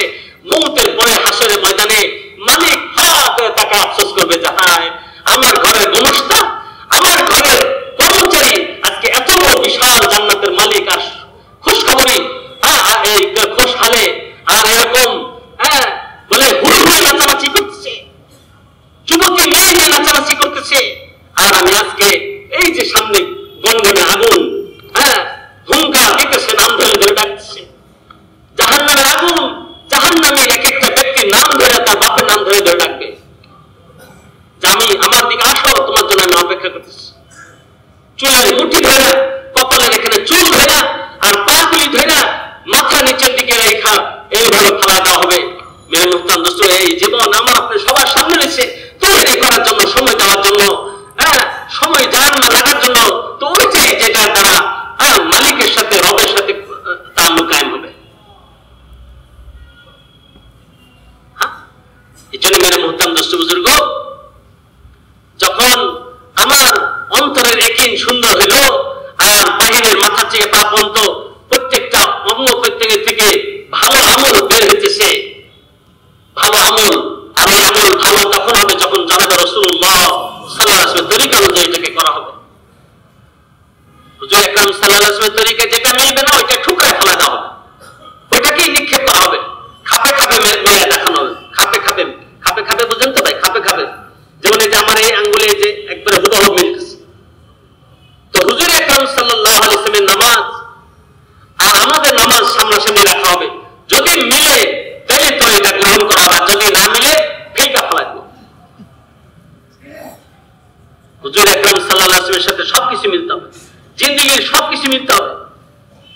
বড় বড় কথা বলতেছি, ইসলামের দাবি করতেছি, ইমানদারের দাবি করতেছি, কিন্তু মাথা থেকে পা পর্যন্ত জানাবে রাসূলুল্লাহ সাল্লাল্লাহু আলাইহি ওয়াসাল্লামের সাজে সাজাইতে লজ্জাবোধ করতেছি। অন্তরে তো ওইটা বসে রয়েছে, অন্তরে মুহাম্মদ সাল্লাল্লাহু আলাইহি ওয়াসাল্লাম জায়গা পায় না এখনো। অন্তরে মুহাম্মদ রাসূলুল্লাহ সাল্লাল্লাহু আলাইহি ওয়াসাল্লাম জায়গা পায় নাই, কলেমা পুরা হয় নাই, ঈমান কামিল হয় নাই। ঈমানের প্রথম অংশ লা ইলাহা ইল্লাল্লাহ, আর পরের অংশ মুহাম্মদ রাসূলুল্লাহ। আমরা অনেক সময় এখানে সাল্লাল্লাহু আলাইহি ওয়াসাল্লাম পড়ে ফেলাই। কেউ পড়লে মানে আমি সবার জন্য বলতেছি না, এটা মুযাকারার জন্য বলতেছি। মুযাকারা এটার জন্য নবী তরিকা লাগবে। কি বলেন? হুজুর আকরাম সাল্লাল্লাহু আলাইহি ওয়াসাল্লাম উনার মাধ্যমে নামাজ আসছে। আমরা যে মাগরিবের নামাজ পড়ছি 3 রাকাত, কয় রাকাত পড়ছি? নবীর তরিকা বোঝার জন্য যন্ত্রণা দিতেছি, খেয়াল করবেন ভাই। নবীর তরিকা যে লাগবে এটার জন্য কি উদাহরণ দিলে হুজুর আকরাম সাল্লাল্লাহু আলাইহি ওয়াসাল্লাম আদত মোবারক সহ উদাহরণ দিয়ে কথা বলেন। আর আল্লাহ তাআলা কোরআন শরীফের জায়গায় উদাহরণ দিয়েছে, উনি বলছেন যে আমি মানুষের জন্য উদাহরণ দিয়ে যাতে তারা বুঝে। উদাহরণ দিলে যে কোনো শ্রেণীর কথা, যে কোনো শ্রেণীর লোক একটা জটিল কথাও সে বুঝতে পারে। তো হুজুর আকরাম সাল্লাল্লাহু আলাইহি ওয়াসাল্লাম নামাজ আনছেন। আমরা যে মাগরিবের নামাজ 3 রাকাত পড়লাম, এক এক রাকাতের ফাজাইল কত? একটা রুকুর ফাজাইল কত? যদি রুকু সহিহ হয় তো রুকুকারীর ওজন বরাবর স্বর্ণ সদকা করার নেকি পাওয়া যাবে। একটা রুকুতে এত দাম, এক একটা হরফে কত দাম, একটা সেজদা, সমস্ত জিন ইনসানের সংখ্যা বরাবর নেকি আল্লাহ তাআলা দিয়ে দিবেন। এখন যদি আমরা মনে করি যে এত নেকি যখন, তো মাগরিবের নামাজ 3 রাকাত পড়ে কি আর 1 রাকাত পারাইলেই তো, কি বলেন? হবে? নামাজই হবে না। একই জিনিস বাইস, তারপর হইল না। নামাজ যখন আল্লাহ তাআলা ফরজ করছেন, এর কিছুদিন পরে আবার জামাতের সাথে নামাজ পড়া জরুরি করে দিয়েছেন। ওয়ারকাউ মা'আর রাকিঈন বলেন যে তোমরা রুকু করনেওয়ালাদের সাথে রুকু করো, তার মানে কি জামাতের সাথে নামাজ পড়ো। তো সাহাবায়ে কিরাম জামাতের সাথে নামাজ পড়ার জন্য একত্রিত হইতেছে, কিন্তু প্রতি ওয়াক্তে জামাতের সময় হওয়ার এই জিনিসটা বোঝা যাচ্ছিল না। সাহাবায়ে কিরাম বড় জটিলতার সম্মুখীন হলেন। মাশওয়ারা বসলেন হুজুর আকরাম সাল্লাল্লাহু আলাইহি ওয়াসাল্লাম, রায় নিলেন যে কি করা যায়, জামাতের সাথে মানুষকে জমা করার জন্য কি করা যায়। তো কেউ বলতেছে যে আমরা মসজিদে একটা ঢোল রাখা দেই, ঢোলটা নামাজের সময় হয়ে গেলে, জামাতের সময় হলে ঢোলের আওয়াজ দিলে সবাই বুঝবে যে কি নামাজের সময় হয়েছে, জামাতে। তো হুজুর আকরাম সাল্লাল্লাহু আলাইহি ওয়াসাল্লাম বললেন যে না, এটা চলবে না, এটা অন্যদের তরিকা। এটা গ্রহণ করলেন না। হুজুর আকরাম সাল্লাল্লাহু আলাইহি ওয়াসাল্লাম তো এই কথা বলতে পারতেন, আচ্ছা ঠিক আছে, আমরা তো ভালো কাজের জন্য ব্যবহার, আমরা তো আর গান বাজনা বাজাবো না, আমরা ভালো কাজের জন্যই ব্যবহার করব, শুধু নামাজের সময় ঢোলে বাড়ি দিলে কি হয়েছে, এই কথা বলছে। ঈসা আলাইহিস বুঝতে পারতেছেন আমার কথা। এটা বলে না যে আমরা তো ভালো কাজেই ব্যবহার করব, বাস এটা অন্যের তরিকা ছেড়ে দিছে। কেউ বলতেছে আগুন জ্বালাইবো, আগুন জ্বালাইলে উপরে ধোঁয়া উঠবে, ধোঁয়া দেখা মানুষ জামাতের জন্য আইসা পড়বে। বলছে না, এটা করা যাবে না, এটা মাজুসি অগ্নি পূজকদের সাথে মিল হয়ে যায়। এটা বলে যাচ্ছে সামান্য সময় আগুন জ্বালালে কি হয়েছে। কেউ বলছে যে আমরা ওই যে ছোট মাইকের মতো, কি বলে এটা রে, হ্যাঁ হ্যান্ড মাইক, ওই সময় তার হ্যান্ড মাইক ছিল না, চং কি চুঙ্গা না জানি কি বলে, তো এরকম একটা মসজিদে রাখি আওয়াজ দিব, তো কোনটাই ফয়সালা হলো না। এক সাহাবী, বেশি মশহুর সাহাবী না, উনি নিজে নিজে মনে নিতে ওয়াদা করলেন যে এই জিনিসের ফয়সালা না হওয়া পর্যন্ত আমি কোনো খাবারও খাবো না, বাড়িতে যাব না। উনি মসজিদে যায় বসে পড়লেন। তো মসজিদে একটু ধ্যান দিয়ে বসে রয়েছিলেন, ঝিমানি আসছে।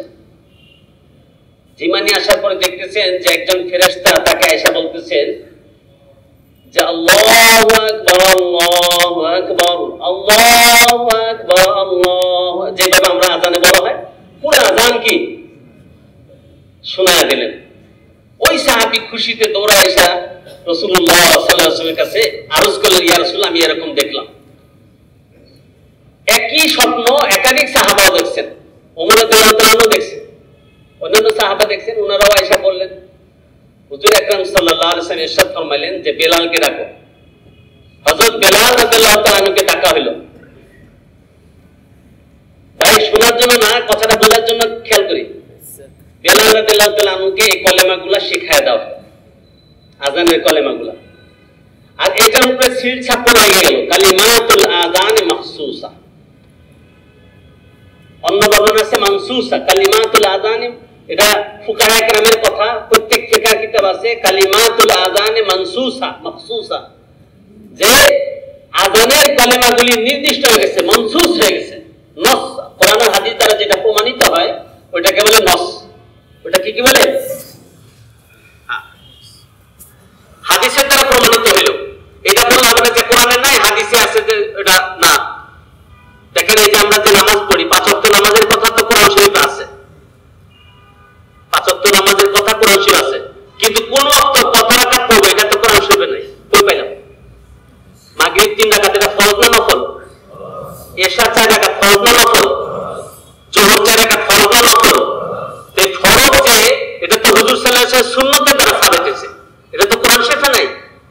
এজন্য সুন্নত বলে ছেড়ে দিলে কুফরি ভয় আছে। সুন্নত বলে ছেড়ে দিলে কি ভাই?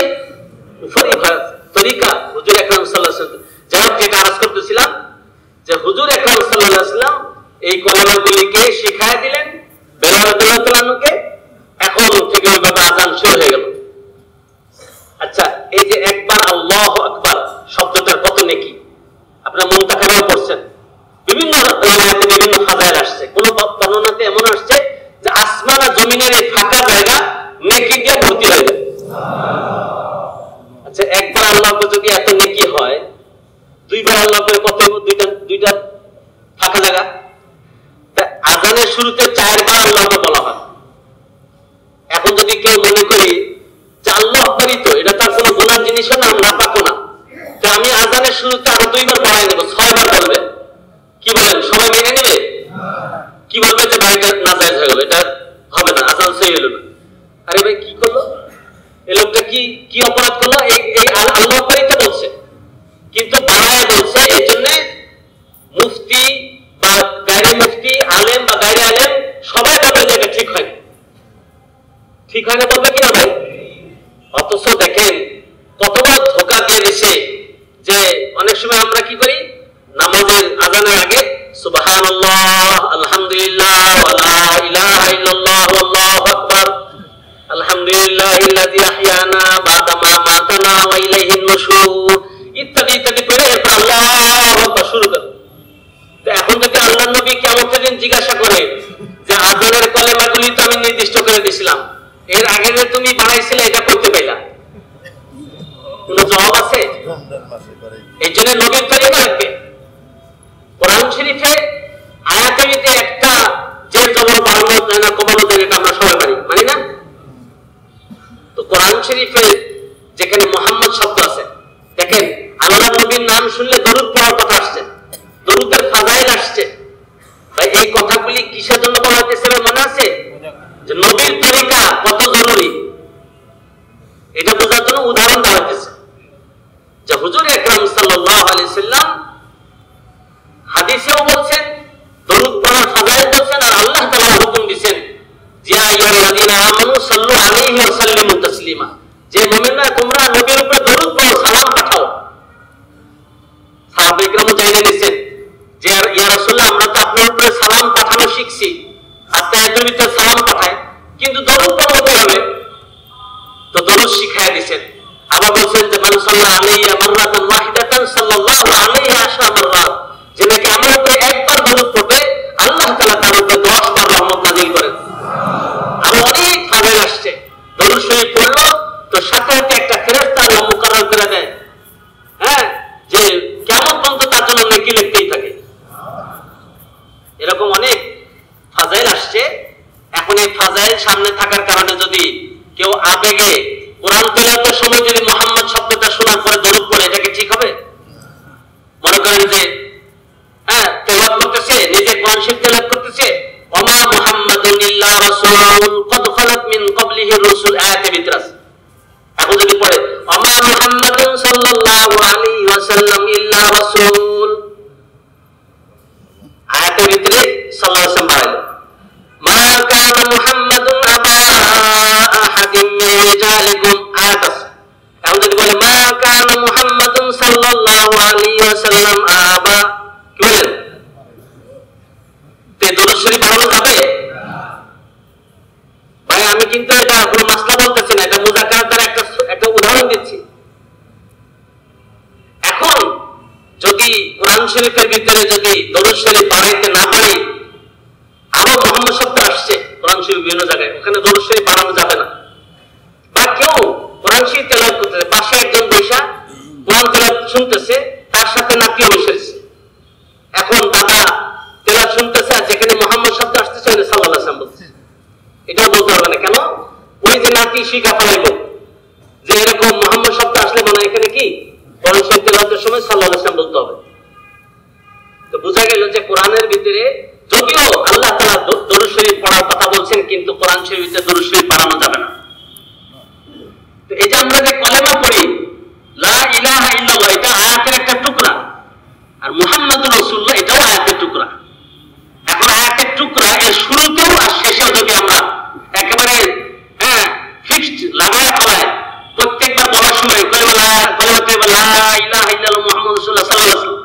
তো এটা বানানো হয়ে গেল এটা আর ওই হুজুর আকরাম সাল্লাল্লাহু আলাইহি ওয়াসাল্লাম কলেমা হইল না এইজন্য নবীর তরিকায় উঠতে বসতে কদম ফলাইতে প্রত্যেকটা জায়গায় সোচ ও ফিকিরের সাথে আহলে ইলমদের কাছে যায় তাদের কাছ থেকে জিজ্ঞাসা করে তারপর আমল করা কইরা তারপরে না জিজ্ঞাসা করকে কইরা পুছকে চলনা এই জন্য মেরে মোহতারাম দোস্ত বুজুর্গ যেটা আরজ করতেছিলাম যে আল্লাহ তাআলা আহকামাত দিয়েছেন এই আহকামকে জনাব রাসূলুল্লাহ সাল্লাল্লাহু আলাইহি ওয়াসাল্লাম তরিকা অনুযায়ী সাজাইতে যখন হুজুর আকরাম সাল্লাল্লাহু আলাইহি ওয়াসাল্লাম তরিকা অনুযায়ী সমস্ত আমলগুলি হবে এই আমলগুলি নূরানিয়ত আসবে এই নূরানি আমল দ্বারা আল্লাহ তাআলা দুনিয়ার সমস্ত মাসাইলকে হল করবেন আর আল্লাহ তাআলা জান্নাতে উঁচা মাকাম দিবেন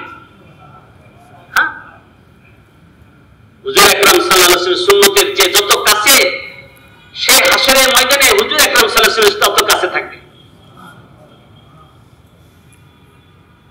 এজন্য আল্লাহ তাআলা যে আমাল দিবেন আমালের দ্বারা মাসাইল হল করে আসবাবের দ্বারা যে হল করে তো আল্লাহ তাআলা সাময়িকভাবে হল করায় দেন যদিও ওই আসবাব থেকে হল হইতেছে মনে হইতেছে আসলে না আল্লাহ তাআলা করাইছেন হযরত ইউসুফের মধ্যে বলেন যে আসবাবের লাইন ইখতিয়ার করার মাধ্যমে যদি কেউ সমস্যা সমাধান করে তো এটা দীর্ঘস্থায়ী হয় না সাময়িক সময়ের জন্য হয় আর যেটা আল্লাহ তাআলার দেওয়া আমালের মাধ্যমে সমস্যা সমাধান করে ওইটা দীর্ঘস্থায়ী হয় আর ওইটা পেরেশানি মুক্ত হয় এইজন্য আল্লাহ তাআলা সবচেয়ে বড় হাতিয়ার সবচেয়ে বড় ইনকামিং সোর্স অফ ইনকাম মানুষে বলে একটা ব্যবস্থা তো হওয়া চাই একটা কিছু না করলে কেমন দেখুন ওই কথা বলে দিয়ে এটা মুক্তি আইসা পড়ে আমাদের সবাই বলি কিন্তু আল্লাহ তাআলা সোর্স অফ ইনকাম বলতে আল্লাহ তাআলা নামাজ দিয়েছেন ওয়াস্তাঈনু বিস-সাবরি ওয়াস-সালাত নামাজের হাতিয়ার কত বড় শক্তিশালী হাতিয়ার একটা লোক সে চলার জন্য কোন রকম গরিব মানুষ 500 টাকা 1000 টাকা তার কাছে আছে তো সে এটা দিয়ে আলু কিনছে অথবা বাদাম কিনছে বাদাম কিনে সারাদিন ঘুরে ঘুরে বিক্রি করে তো সন্ধ্যার সময় তার মূল পুঁজিও ফেরত আসছে 200-250 টাকা লাভ হয়েছে তো এই লোকটা এই 500 টাকা বা 1000 টাকা ইউটিলাইজ করে মানে এটাকে খাটায়া সে ডাল ভাত 4টা ডাল ভাত কেনার ব্যবস্থা করছে এটা উদাহরণ দিচ্ছি ভাই কথাটা খেয়াল করেন আরেকটা লোক এই একই ব্যবসা যদি করে 1 লাখ টাকা দিয়া তো 1000 টাকা ওলার মতো লাভ হবে না একটু বেশি হবে একই ব্যবসা বা অন্য ব্যবসা আরেকটা লোক 1 কোটি টাকা বিনিয়োগ করে সে এই একই ব্যবসা করতেছে অনেক বেশি হবে অনেকে প্রতি মাসে প্রতিদিন লাখ টাকা কামাচ্ছে তো তার এই সমস্যা কোনো সমস্যা থাকতেছে না সবাইকে দিতেছে মনে করতেছে যে আমার তো ব্যবস্থা হয়ে যাচ্ছে এটা উদাহরণটা পুরো না করা পর্যন্ত যেহেতু একটা বড় কথা আলোচ করার উদ্দেশ্য এই জন্য উদাহরণটা বলা হইতেছে আর মনে করেন যে এখান থেকে সমস্যার সমাধান বলা হইতেছে এখন একটা লোক একই জিনিস মনে করেন 1000 কোটি টাকা খাটাইতেছে তো তার যে পরিমাণ টাকা অঢেল টাকা আসতেছে সে নিজের জরুরত পুরো করতেছে আত্মীয় স্বজনের জরুরত রাস্তাঘাট বানাই দিতেছে পুল মাদ্রাসা মসজিদ বিভিন্ন জিনিস বানাই দিতেছে যেটা নাকি ওই 500 টাকাওয়ালা 1000 টাকাওয়ালা লাখ টাকাওয়ালা পারতেছে না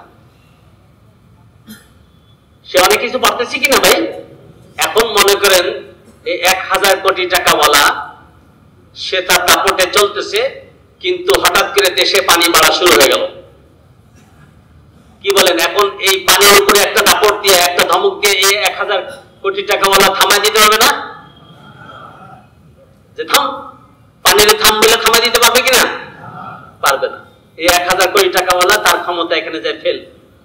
এত সমস্যার সমাধান করতে পারতেছিল, মানুষকেও দিতে পারতেছিল, কিন্তু পানি বাড়া শুরু হয়েছে, এখন আর থামাইতে পারতেছে না। বাতাস প্রবাহিত হইতেছে, টর্নেডো, ঘূর্ণিঝড়, 100 কিলোমিটার দূরে, 150-200 কিলোমিটার বেগে আল্লাহ তাআলা বাতাসকে বহায় দিয়েছেন। এখন কি 1000 কোটি টাকাওয়ালা তার ধমকে বা কোনো মাথা আকল খাটায়, কোনো বুদ্ধি খাটায় পারবে এটা থামাইতে? জমিন কাঁপা শুরু হয়েছে, ভূমিকম্প এসে গেছে। এখন এই 1000 কোটি টাকাওয়ালার এক ধমকে বা এক লাঠিতে কি বলেন থেমে যাবে? ভূমিকম্প থামবে না। কোন এলাকা থেকে আগুন বের হয়ে আসতেছে দাউদাউকেরা, এখন এই 1000 কোটি টাকাওয়ালা এক ওয়াটার দেবে আর আগুন থেমে দেবে নাকি? বলেন, আমার কথা বুঝে আসতেছে ভাই? তাহলে আগুনের উপরে চললো না, পানির উপরে চললো না, বাতাসের উপরে চললো না, মাটির উপরে চললো না, এত কিছু সে করতে পারে তার টাকা দিয়ে। কিন্তু মেরে মুহতারাম দোস্ত বুজুর্গ, আজকে প্রত্যেকটা ব্যক্তিকে আল্লাহ তাআলা এই হাতিয়ার দিয়ে রাখছে। আমার মতন, আপনার মতন সবাইকে বলে কানা রুনা সবাইকে আল্লাহ তাআলা এই হাতিয়ার দিয়েছেন। হাতের কাছে থাইকাও এটা গুরুত্ব দিতেছি না আমি। নামাজের মতো হাতিয়ার বলে, যেখানে ওই 1000 কোটি টাকাওয়ালা ফেল মারছে, নামাজ যে বানাইছে, 5 সিফাতের সাথে যে নাকি নামাজ বানাইছে, তার এই নামাজ দিয়ে ওই ভূমিকম্প থামাই দিতে পারবে। হযরত ওমর রাদিয়াল্লাহু তাআলার জামানায় মদিনাতে ভূমিকম্প শুরু হয়েছে, তো এক লাঠি মারছে, চাবুক দিয়ে এক বাড়ি মারছে, আর সাথে সাথে ভূমিকম্প থেমে গেছে। উনি ছিলেন নামাজ বানানোওয়ালা। আগুন বের হয়ে আসতেছে মদিনার পাহাড় থেকে, আগুন অগ্নিগিরি বের হয়ে আসতেছে, লাভা। আর সাধারণ এক নতুন মুসলমান হযরত তামিম দারী রাদিয়াল্লাহু তাআলা আনহুকে বলতেছে, তামিম, উনি মসজিদে ছিলেন। কোথায় ছিলেন ভাই? মসজিদে ছিলেন। কথাটা মনে রাখেন আবার, যাতে এদিকে আবার ফেরত আসা যায়। কোথায় ছিলেন ভাই? মসজিদে ছিলেন। মসজিদ ওয়ালা ছিলেন। মসজিদে কি তামসা করতেছিলেন? নামাজ ওয়ালা, নামাজ বানাইছে, দাওয়াতের পরিবেশ কায়েম করছে, তালিমের পরিবেশ কায়েম করছে, মানুষকে হাতে পায়ে ধরে কোষামুখ করে মসজিদের পরিবেশ আনছে। তো ওই নামাজিকে যখন ওমর রাদিয়াল্লাহু তাআলা বলতেছে, যাও তামিম, এই আগুনকে ফিরাই দিয়ে আসো, তুমি মাজুরি দেখাইতেছিলেন কেন? যে পারবেন না এইটার জন্য না, উনি চাইতেছিলেন যে আমার সাথে যে আল্লাহ তাআলার সাথে তাল্লুক কায়েম আছে, এটা মানুষ না জানুক। ওমর রাদিয়াল্লাহু তাআলা বলতেছে, না, এটা তোমাকেই করতে হবে। তো তামিম দারী রাদিয়াল্লাহু তাআলা আনহু, উনি একটা লাঠি নিছেন হাতে, আর বকরির পালকে যেরকম মানুষ লাঠি দিয়ে খেদাইতে থাকে, তাড়াইতে থাকে, ওই রকম আগুনের এই লাভাকে উনি তাড়াইতেছিলেন। আর পাটির মতন এভাবে গোল হয়ে পেঁচায় পেঁচায় পেঁচায় পেঁচায় পাহাড়ের দিকে আগাইতেছিল।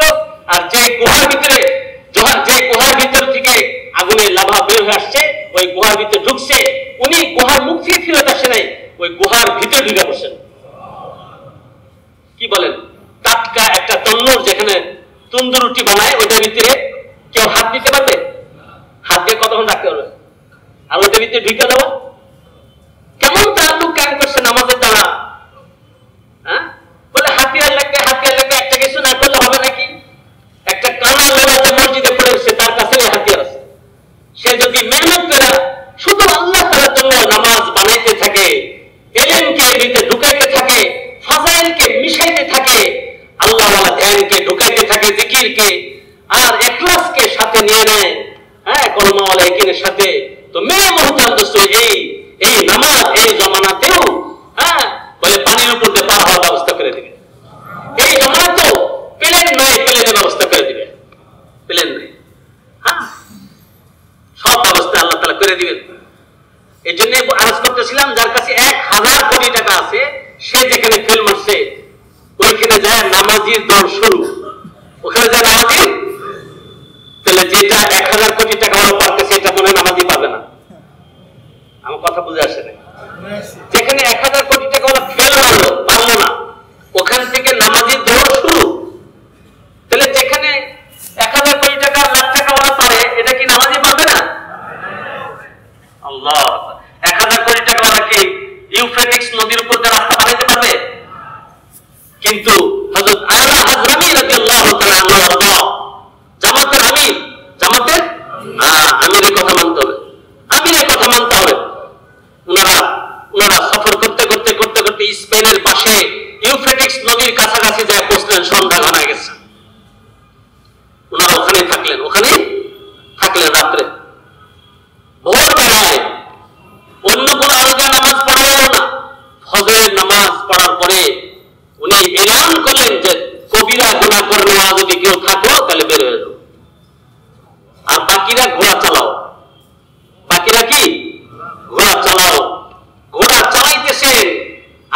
ইউফ্রেটিক্স নদীর উপর 35 কিলোমিটার রাস্তা টক টক টক টক করে পার হয়ে চলে আসছে।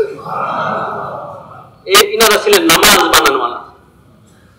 আল্লাহ তাআলা কোন জামানার সাথে এটা ফিক্সড করে দেয় নাই যে সাহাবাদের জন্য সাহাবাদের জামানায় শুধু নামাজে মেহনত করা ওই নামাজ বানাইতে পারবে না। মেরে মুহতারাম দোস্ত বুজুর্গ, আমাদের এই কাজ যা দ্বারা আল্লাহ তাআলা সারা বিশ্বে চালু করেছেন নাম তো সবার জানা আছে না? হযরত ইলিয়াস রাহমাতুল্লাহ আলাইহি নব্বারাল্লাহু মারকাতাহু ওয়া জাআলা আল জান্নাতা মাসওয়া। কি এক মেহনত, কি এক, যাদের নাম নিলেও অন্তরের ভিতরে একটা অবস্থা তৈরি হয়, কেমন মকবুল ছিলেন তারা। পেরেশান করে না মানুষ, তাদেরকেও পেরেশান করছে। তার সময় সরকারি প্রশাসনের লোক আসছে, আয়সা বলতেছে, গোয়েন্দা পুলিশ আয়সা বলতেছে যে এই যে হাজার হাজার মানুষ নিজামুদ্দিন মার্কাজে আসে আর এখান থেকে পাইকারি দরে খাইতেছে আর খাইতেছে, জামাত যাইতেছে আসতেছে, খাওয়া দাওয়া চালু, তা আপনারা কোথা থেকে, আপনাদের ইনকামিং সোর্স কি, কোথায় আপনাদের ফ্যাক্টরি, কোথায় কি, এটার তো আপনারা সরকারকে কোনো কর দেন না, ট্যাক্স দেন না, কাগজপাতি দেখান। তাল্লুক করছে কার সাথে? এই জন্য কারো ভয় মনে নেই। আর আমাদের একিন কোথায় পৌঁছে, কোথায় পৌঁছে? একজন ইব্রাহিম একিন নিয়ে হযরত ইউসুফ রাহমাতুল্লাহ বলেন, এক ইব্রাহিম খড়ে হয়ে যাও। এক ইলিয়াস রাহমাতুল্লাহর মতো খাড়া হয়ে গেলে আবার আল্লাহ তাআলা সারা দুনিয়াকে শুধরাই দেবেন। তাল্লুক আল্লাহর সাথে, সবাই সবার জন্য দোয়া করি। বলেন মুহতাজ কি না? বলেন আল্লাহ সুন্নাহরা সবাই মুহতাজ। হযরত ইলিয়াস রাহমাতুল্লাহর কাছে আসছে, তো উনি গোডাউনের চাবি দিয়ে দিছে। ওনাদের তার কোনো আলাদা ফ্যাক্টরি নেই, আছে নিজামুদ্দিন মার্কাজে আলাদা ফ্যাক্টরি নেই। তো গোডাউন নিচতলায়, এখন তো বিভিন্ন নতুন হওয়ার কারণে হয়তো আমরা অনেক আগে যখন আল্লাহ তাআলা দেওবন্দ মাদ্রাসায় পড়াইছি তখন দেখতাম নিচে যায়। তো গোয়েন্দা নজরুল এই কথাটা বলা ঠিক হয়, গোয়েন্দা বাহিনী নিচে যায়, যখন চাবি খুলছে, খুলে দেখে যে গোডাউন পুরো ফাঁকা, কিছু ডাল গম ছড়া ছিল রয়েছে। তাই সে বলতেছে কই কিছুই তো দেখলাম না, মনে করছিল ফ্যাক্টরি চাবি ধরা দিছে। ফ্যাক্টরি খুলে দেখবে, দেখেন কই কিছুই তো নাই। তো উনি বলছে এটার বাইরে ইলিয়াস রাহমাতুল্লাহ ওনাদেরকে মসজিদে বসা রাখছে, আর উনি ওনার হুজরা হইতে যায় 2 রাকাত নামাজ পড়ছে। কয় রাকাত? কেমন নামাজ বানাইছিলেন? 2 রাকাত নামাজ পড়ে এসে আবারও চাবি দিয়ে বলতেছে আবু যাকে দেখো। এখন যায় দেখো, এখন যায় তালা খুলছে, খুলা দরজার কপাট পুরোপুরি খুলতে পারতেছে না। কেন? ভিতরে এত পরিমাণ বস্তা লোড হয়েছে যে দরজার কাছাকাছি এসে গেছে, এখন দরজা পুরো খুলতে পারতেছে না।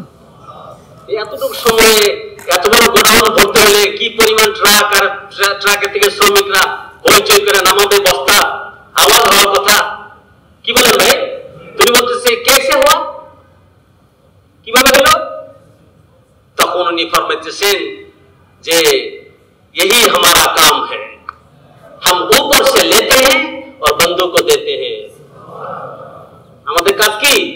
উপর থেকে নেই আর বান্দাদেরকে দেই। সব ফেরত চলে গেছে। যে কোথায় গেছি গবেষণা করতে, কোথায় গেছি গবেষণা করতে। এই জন্য মেরে মুহতারাম দোস্ত বুজুর্গ, আল্লাহ তাআলার সাথে একজন সাধারণ থেকে সাধারণ মানুষের রোনাগাড়ি কান্নাকাটি আল্লাহ তাআলা খেয়াল করেন। এই জন্য সারা বিশ্বের দাওয়াতের মেহনতের বর্তমান পরিস্থিতির জন্য কান্নাকাটি করা চাই। মসজিদকে আপন ঠিকানা বানানো চাই। মসজিদগুলি কি পরিমাণ আবাদ হয়েছিল আর খা খা করতেছে। কত মানুষের পকেটে কত দরিদ্র ছাগল বেচা টাকা, গরু বেচা টাকা, গাছ বেচা টাকা, মুরগি বেচা টাকা, ডিম বেচা টাকা দিয়ে চিল্লামিয়া দিয়ে সারা দুনিয়াতে বাংলাদেশের আনাচে কানাচে সমস্ত জায়গা থেকে কাজ চালু হয়েছিল। আমাদের বেতনের কারণে আমরা সহিমতো দাওয়াতের হক আদায় করি নাই, মসজিদে সময় দেই নাই, আড্ডা খানাই আর এরকম ভাবে দোকানে বাজারে নিজের ব্যবসা সামলানোর জন্য সময় দিচ্ছি, যার কারণে আল্লাহ তাআলা মসজিদগুলিকে আবার আবাদ করে দিয়েছে। এক আরব বলতেছিলেন, আমি রিওয়ায়াতটা খুঁজছি যে যখন কেউ মসজিদকে আবাদ করে তো মসজিদ বেজান জিনিস, কি বলেন, মসজিদ পাথর ইটের জিনিস, কিন্তু এই কথা বলার শক্তি আল্লাহ তাআলার কাছে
समझदार मेहनत करने वाला আল্লাহর সাথে তাল্লুক কায়েম करने वाला এরকম মজমাবিতে বহুত লোক আছে, কিন্তু মশারা মানার জন্য বসা। জেনেভাই মহতারাম দোস্ত বুজুর্গ, যখন এই নামাজ বলেন, এই নামাজের ভিতরে ছিলাম, কথাটা এখন শেষে দিয়ে নিয়ে যাই। নামাজের হাতিয়ার এটা কি কেউ চাইলে তো ভাই এখন একটা বড় ঢাকা শহরে বাড়ি বিল্ডিং এর মালিক হতে হবে না, পারবে? কেউ চাইলে কি গুলিস্তানে 1 কাঠা জায়গা কিনতে পারবে? কেউ চাইলে ধানমন্ডিতে 5 তলা বাড়ি বানাতে পারবে? সবাই চাইলে পারবে না, সবার তৌফিক হয় না, মানে সবার এরকম সামর্থ্য নাই। কিন্তু আল্লাহ তাআলা এটা তারা দামি কোনো জিনিস, এটা কোনো দামি মাধ্যম না যে এটা হইলে সে দামি হয়ে যাবে, আখিরাতে দামি হবে। কিন্তু আল্লাহ তাআলা খুব সহজ করে দিয়েছেন, কিন্তু আখিরাতে দামি হওয়ার যে ব্যবস্থা নামাজের হাতিয়ার সবাইকে দিয়ে দিয়েছেন। ইচ্ছা করলে নামাজের উপরে দিন মেহনত করা, নামাজের হাতিয়ারকে মজবুত করে সে দুনিয়াও বানাইতে পারে, আখিরাতও বানাইতে পারে, সুন্দর থেকে সুন্দর। ভাই নামাজ তো জান্নাতের চাবি, ঠিক আছে, নামাজ জান্নাতের চাবি, জান্নাতে তালা লাগানো, ইনটেক করা, প্রত্যেকের জন্য জান্নাত বরাদ্দ করা আছে। যখনই আল্লাহ দুনিয়াতে পাঠাইছে, মুসলমান হোক আর কাফের মুশরিক হোক, যারা এই যে কাফের অবস্থা মারা যেতেছে তাদেরও কিন্তু জান্নাত আছে, কিন্তু জান্নাতে যেতে পারবে না। মানে পৃথিবীতে যে একটা মানুষ নামে দুনিয়াতে আসছে, মায়ের গর্ভ থেকে দুনিয়াতে আসছে, তার জন্যই একটা জান্নাত বরাদ্দ করা আছে। একটা প্লট জান্নাতে, একটা প্লট নির্ধারিত করা আছে। বাকি নিজের মেহনতের দ্বারা কেউ জান্নাতে যেতে পারবে, আর কেউ ওই রাস্তা হারায় চলে যাবে। কাউকে আল্লাহ তাআলা তার বরাদ্দকৃত জান্নাতের চাইতে বড় করে দিবেন, তার মেহনতের কারণে সে দায়ী হয়ে অন্য কেউ উঠাইছে, অন্য কেউ নামাজে দাঁড় করেছে, অন্য কেউ মন্দিরে আবাদ করতে বানাইছে, তো এর কারণে হাজারো লাখো মানুষের সমান জান্নাত সে একা পাবে। কত বড় ভাগ্যবান! তারস করতেছিলাম যে ওই প্রত্যেকের জন্য আল্লাহ তাআলা জান্নাত বরাদ্দ করে রাখছেন। কথাটা কিসের জন্য যেন আনা হলো? এই কথা বলতেছিলাম যে জান্নাত তো সবার জন্যই রাখা আছে, এখন এই জান্নাতে ইনটেক করা, এটা বলতেছিলাম। জান্নাত, প্রত্যেকের জান্নাতে যা যা নাজ নেয়ামত আছে কেউ একদমই ব্যবহার করে নাই, সবারও ব্যবহার করে নাই, হুরগিল মামা ব্যবহার করে নাই। ওই যার জন্য জান্নাত, সেই প্রথম জায়গাটা কি বিসমিল্লাহ করবে।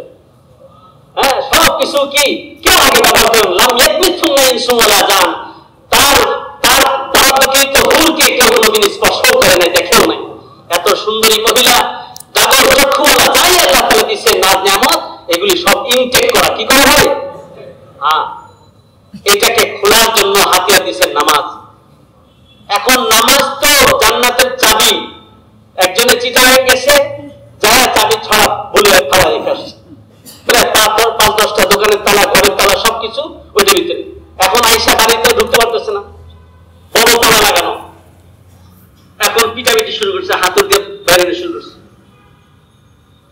বলছে কি হয়েছে?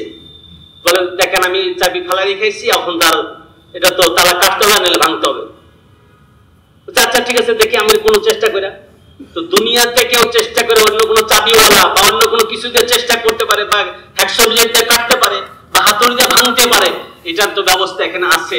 কিন্তু মেরে মোহতারাম দোস্ত বুজুর্গ, জান্নাতের আশায় গেলাম, কুল সিরাত পার হইলাম, কিন্তু যখন জান্নাতের কাছে যাইব, নামাজ যদি এরকম হাতিয়ার না বানায় নিয়ে যাই, তো জান্নাত তো তালাবদ্ধ। এর জন্য নামাজের উপর কেমন মেহনত হওয়া চাই। আর এই নামাজের ভিতরে এলএমকে আনতে হবে। কি আনতে হবে? নামাজের ভিতরে আনতে হবে, মুআমালাতে আনতে হবে, বিয়ে শাদীতে আনতে হবে, সবকিছুর ভিতরে এলএম আনতে হবে।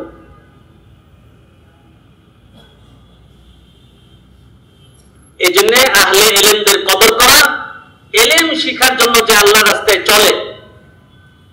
এই যে আমরা বলি না, কোন ব্যক্তি যখন এলেম শিখার জন্য কোন রাস্তা অবলম্বন করে, অবলম্বন না, হাদিসের তর্জমা যদি আমরা অবলম্বন করি, তাহলে এটা অন্য জিনিস হয়ে যায়। কেমন? যে অনেক মতামত আছে, অনেক মতাদর্শ আছে, একটাকে সে এখতিয়ার করলো, তো অনেকে দাবি করে যে এটাও তো শিক্ষার জন্য না, যে নাকি এলেম শিখার জন্য রাস্তায় চলে, যে পায়ে হাঁটা রাস্তা অতিক্রম করে, মান সালাকা তারিকান ইয়ালতামিসু ফীহি ইলমা সাহালাল্লাহু লাহু তারিকান ইলাল জান্নাহ, যে নাকি এলেম শিখার জন্য আল্লাহর রাস্তায় চলে, আল্লাহ তাআলা তার জন্য জান্নাতের রাস্তা আসান করে দেন। পারে, ব্যক্তি হইতে পারে, যে কোনো বয়সের হইতে পারে, এরকম না যে ছোট বাচ্চাই হইতে হবে। কি বলেন? বাইজাবি শরীফের ভিতরে একটা রেওয়ায়েত, হাসিয়ার ভিতরে তো বাইজাবি শরীফের ভিতরে একটা রেওয়ায়েত আনছেন বাইজাবির লেখক, বাইজাবির মুসান্নিফ তাফসিরে বাইজাবি।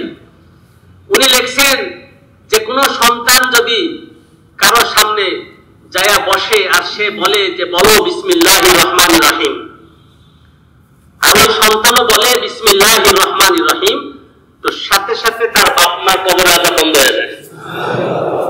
আচ্ছা, এই সুযোগটা কি সবার আছে না নাই? সন্তান ছেলে, আচ্ছা একটা লোকের বয়স হলো 120 বছর আর তার ছেলের বয়স হলো 90 বছর, দুইজন পাশাপাশি বসে রয়েছে, হাত পেয়েছে। এখন একজন আগন্তুক আইসা 120 বছর হয়ে বলতেছে যে এই বুড়া লোকটাকে 90 বছর হওয়ার থেকে আমি বলতেছি কি এই বুড়া লোকটাকে, সে যদি বলছে এই বুড়া লোকটাকে, তো এই 120 বছর যদি বাবা হন উনি কি বলবেন উনি একজন বুড়া লোক, নাকি বলবে আমার ছেলে? কি বলবে ভাই, কি বলবে? তো সেও একটা ছেলে, কারো না কারো ছেলে।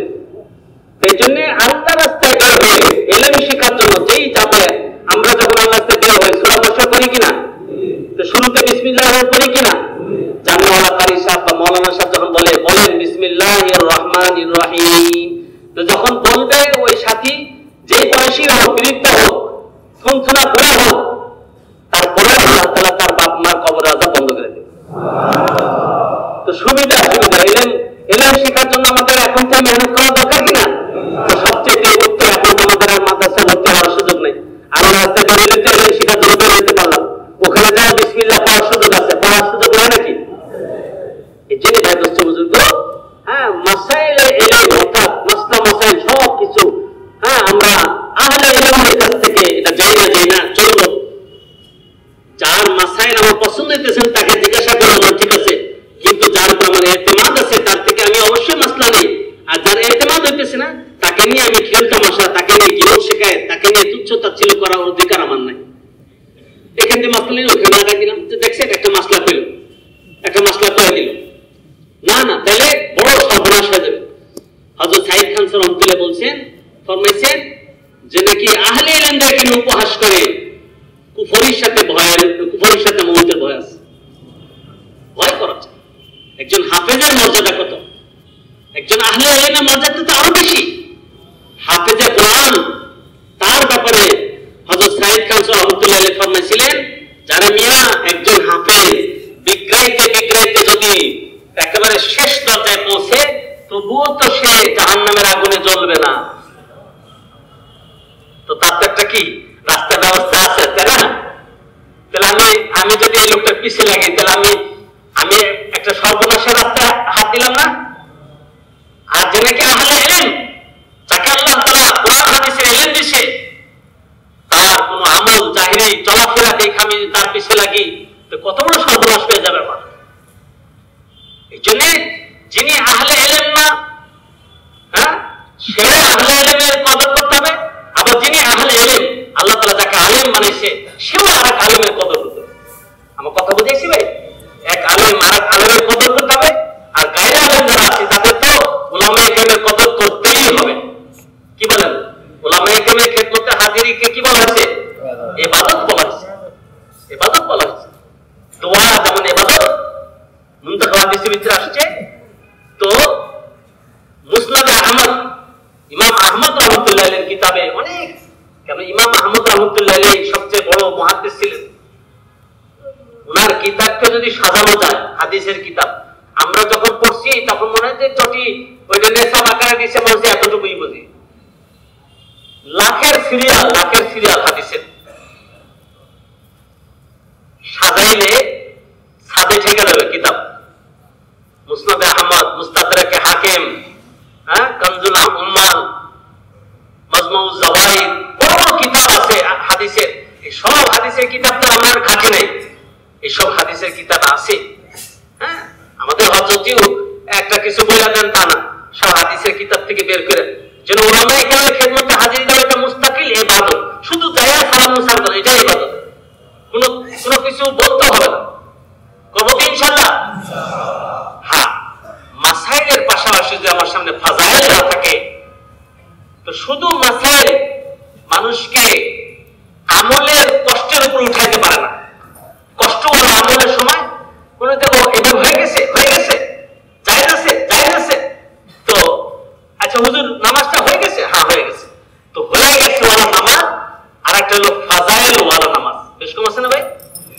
একটা হলো পিটানি খাবো না, কিন্তু ওজন বাড়াবার স্বর্ণ পাবো না। একরকম হলো, একটা নামাজ পড়লাম, একটা রুকু করলাম, রুকু হয়ে গেছে, কিন্তু ওই রুকুর দ্বারা শরীরের ওজন বাড়াবার স্বর্ণ সৎকার নেকি পাইলাম না। এটার জন্য কি লাগবে? ফাজাইল লাগবে, একিন। ফাজাইল হলো একিনের সাথে ফাজাইল সামনে থাকে। এর জন্য তোমার এলেমের উপর আমাদের মেহনত করতে হবে। তোমার এলেম যে মাসাইলওয়ালা এলেমও শিখতে, এরকম মনে না করে যে আমরা তার বিরুদ্ধে গেছি, এখন আর মাসাইল করতে শিখবো। আমরা শুধু বলার উপর না থাকি, হ্যাঁ, আহলে এলেমদের খেদমতে যায়, তাদের হাল কুরসি করি, হ্যাঁ, সব ধরনের মাসাইল জিজ্ঞাসা করে তারপর আমল করি। আর মহল্লার মসজিদে আর ঘরে পাঁচ সিফতের সাথে যখন তালিম করব, তখন এই ফাজাইল আমার ভিতরে, আমার ঘরের সকলের ভিতরে যখন শুনতে শুনতে একিন বলবে, তো ঘরের ভিতরে আমল সুন্দর হবে। হ্যাঁ, আমলগুলি মাসাইল অনুযায়ী হবে, ফাজাইল অনুযায়ী হবে। ভাই দোস্ত বুজুর্গ, আল্লাহ তাআলা আমাদেরকে মেহনত করার তৌফিক দিয়েছেন, কিন্তু এই মেহনত বলে মেহনতের দ্বারা মানুষ আসে না। হযরত সাহাবা একরাম মেহনত করছেন, এত অল্প সময়ের ভিতরে এত বিশাল সংখ্যার মানুষ ইসলামের ভিতরে দাখিল হয়েছে। ওনারা বলে ইতিহাসের ভিতরে মুআররিখিনরা লিখছেন যে সাহাবা একরামের আখলাকের কারণে বেশিরভাগ মুসলমান হয়েছে, আখলাকের কারণে। কেননা বলে মেহনত করতেছি, গাছ তালিম করতেছি, আমাকে সবাই চিনে, কিন্তু আমার সাথে কথা বলতে সাহস পায় না, একটা রায় দিতে সাহস পায় না। কেন? বলে আমি খুব কর্কশ মেজাজি, আমি খুব রাগী। বলে না, এই কাজের জন্য আখলাক নরম মেজাজ ওয়ালা হতে হবে, লিনাজ নরম মেজাজ ওয়ালা হতে হবে। শক্ত মেজাজির সাথে শক্ত মেজাজ ওয়ালা এই কাজ নিয়ে চলতে পারে না। আর শক্ত মেজাজের সাথে যে কিছু করলো, বলে নেকির কাজ করেও হারায় ফেলাবে। কিয়ামতের দিন যখন আদালত বসবে, তো অনেক পাওনাদার এসে দাঁড়ায় যাবে, বলবে শতমানি কাজা, নরমানি কাজা, আমাকে গালি দিছিল, আমাকে থাপড় চড় থাপড় দিছিল, আমাকে বকাবকি করছিল, আল্লাহ আমি পাওনা পাই এর কাছে। তো আল্লাহ তাআলা প্রত্যেকের পাওনা চুকায় দিবেন, প্রত্যেকের পাওনা আল্লাহ তাআলা বুঝায় দিবেন। হ্যাঁ, যার যে পরিমাণ পাওনা, বলে এই যে বলে এটাও তো আছে আমার হুকুম, বলে আত্মীয় স্বজনের হক আদায় করতেছি কিনা, আমার বল আছে, আমার শরীরে বল আছে, আমি আমার ছোট ভাইয়ের হক আদায় করছি কিনা, আমার বোনের হক আদায় করছি কিনা, আমার বাবার সম্পত্তি আমি একা ভোগ করতেছি কিনা। আমাদের আমাদের যারা মেহনত কর্মওয়ালা ছিলেন, তারা কত ভয় করছেন। আকাবেরিনে দিন, তাবিন, হ্যাঁ, তারা কেমন বলে মারা গেছে, বাবা মারা গেছে, তো ওয়ারাসা অর্থাৎ হ্যাঁ পৈতৃক সম্পত্তি হিসেবে ওয়ারিশি মালের ভিতরে কোনো ঘর বাড়ি আর কোনো বড় কিছু খাট চকি এগুলি নাই, সামান্য কয়েকটা এলাচির দানা পাওয়া গেছে। কয়টা এলাচির দানা। তো এই এলাচির দানাও কি, হ্যাঁ, বলে এটা দাফন কাফনের আগে ভাগ করে ফেলেছে, বাবা দাফন কাফনের আগে ভাগ করে ফেলেছে, যার যার অংশ তাকে দিয়ে দিচ্ছে। কত সতর্কতা। বলে একজনের অংশ বা একজনের জমি আমি অন্যায় ভাবে দাবাইলাম, তো 1 ইঞ্চি হোক আর 1 বিঘা হোক আর 1 কাঠা হোক আর 1 হাত হোক আর 1 ফুট হোক, বলে ওই পরিমাণ নিচ পর্যন্ত, পুরা নিচ পর্যন্ত, জমিনের নিচ পর্যন্ত পুরা মাটি কিয়ামতের দিন উঠায় তার গলায় ঝোলায় দাও। 1 ইঞ্চি যদি একবারে নিচ পর্যন্ত কেউ খুঁড়ে, কি পরিমাণ মাটি উঠতে পারে? আর 1 ফুটে কত উঠবে? এক কাঠাতে কত উঠবে? এই জন্য ভাই বলে দুনিয়া হলো তার হুকুম, প্রত্যেকের হক বুঝায় দেওয়ার জায়গা। এখানে হক নিয়ে যদি চলে যায়, আখিরাতে এটা পুষাইতে হবে। বলে হক ওয়ালা এসে যাবে, ওই সময় আমার নেকি দিয়ে দিতে হবে। বলে কতটুকু পাও? তো ওজন করে করে তাকে ওই পরিমাণ নেকি দিয়ে দেওয়া হবে। এখন নেকি তো দিছে, কষ্টের তাহাজ্জুদ, কষ্টের গাছ, কষ্টের তালিম, সব আস্তে আস্তে চলে যাচ্ছে। এখন তো সব চলে গেছে, পাওনাদার তো দাঁড়া গেছে। বলে এখন তো নার্ভাস হওয়ার কিছু নাই, ওই পাওনাদারদের গুনাহ ওই পরিমাণ, এরকম যে সব গুনাহ দিয়ে দিব, যতটুকু ওজনে গুনাহ আসে ওই পরিমাণ গুনাহ তার ঘাড়ে চাপায় দাও। এরকম প্রত্যেক পাওনাদারের গুনাহ নিতে নিতে এত বড় বিশাল নেকির পাহাড় নিয়ে আসছিল, এখন গুনার পাহাড় নিয়ে এসে জাহান্নামে যেতেছে। তো হকওয়ালাকে হক বুঝাই দেওয়া হবে। আর এক হকদার আসবে ভাই, আর এক হকদার আসবে, বলবো আপনার মনে ত্যাগ হয়ে গেছেন যে কি শুরু করছে এতক্ষণ ধরে, ছাড়েও না, এই তো মুশকিল হবে। এখন আর এক হকদার আইসা দেবে ভাই। এখানে তো ওজন করে করে এমন না যে সাতামানি কাদা জড়াবানি কাদা আমরা চর থাপড় দিচ্ছিল, গালি দিচ্ছিল, এই জন্য একবারে ভরে যা মনে চায় জানিয়ে দিব, ওইটাও পরিমাণ মানে ওজন করে ওই পরিমাণ নেকি দিবে, অথবা তার গুনাহ এখানে দেওয়া হবে। আর একটা পাওনাদার আসবে, তাকে চিনেও না, আর ওই পাওনাদারও জানতো না।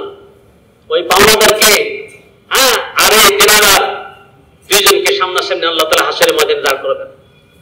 খুব ভয়ের কথা ভাই। দাওয়াতে তাবলীগের মেহনত কত গুরুত্বপূর্ণ মেহনত, মহল্লার মেহনত কত জরুরি, আর আল্লাহ খুরুজের মেহনত কত জরুরি। যদি এটা একরামের কথা ভিতরে আসতেছে, কিন্তু এটা আল্লাহ রাস্তার খুরুজ আর মাসরুতের সাথে তাআল্লুক রাখে। এক পাওনাদার আসলো, তাকে আল্লাহ তাআলা ডেকে আনবেন যে দেখো তুমি এই লোককে তোমার আমানতদার মনে করা, তুমি একে বড় আমানতদার মনে করা তোমার পরিবারের জন্য তুমি আল্লাহ রাস্তায় বের হয়ে গেছিলা, তোমার ঘর সংসার দেখার মতো লোক ছিল না, বিবি বাচ্চা দোকান বাজাই এগুলো দেখার মতো লোক ছিল না, আর এই লোকটাকে তুমি বড় আমানতদার মনে করা এর হাতে সবকিছু উঠায় দিয়ে গেছিলা।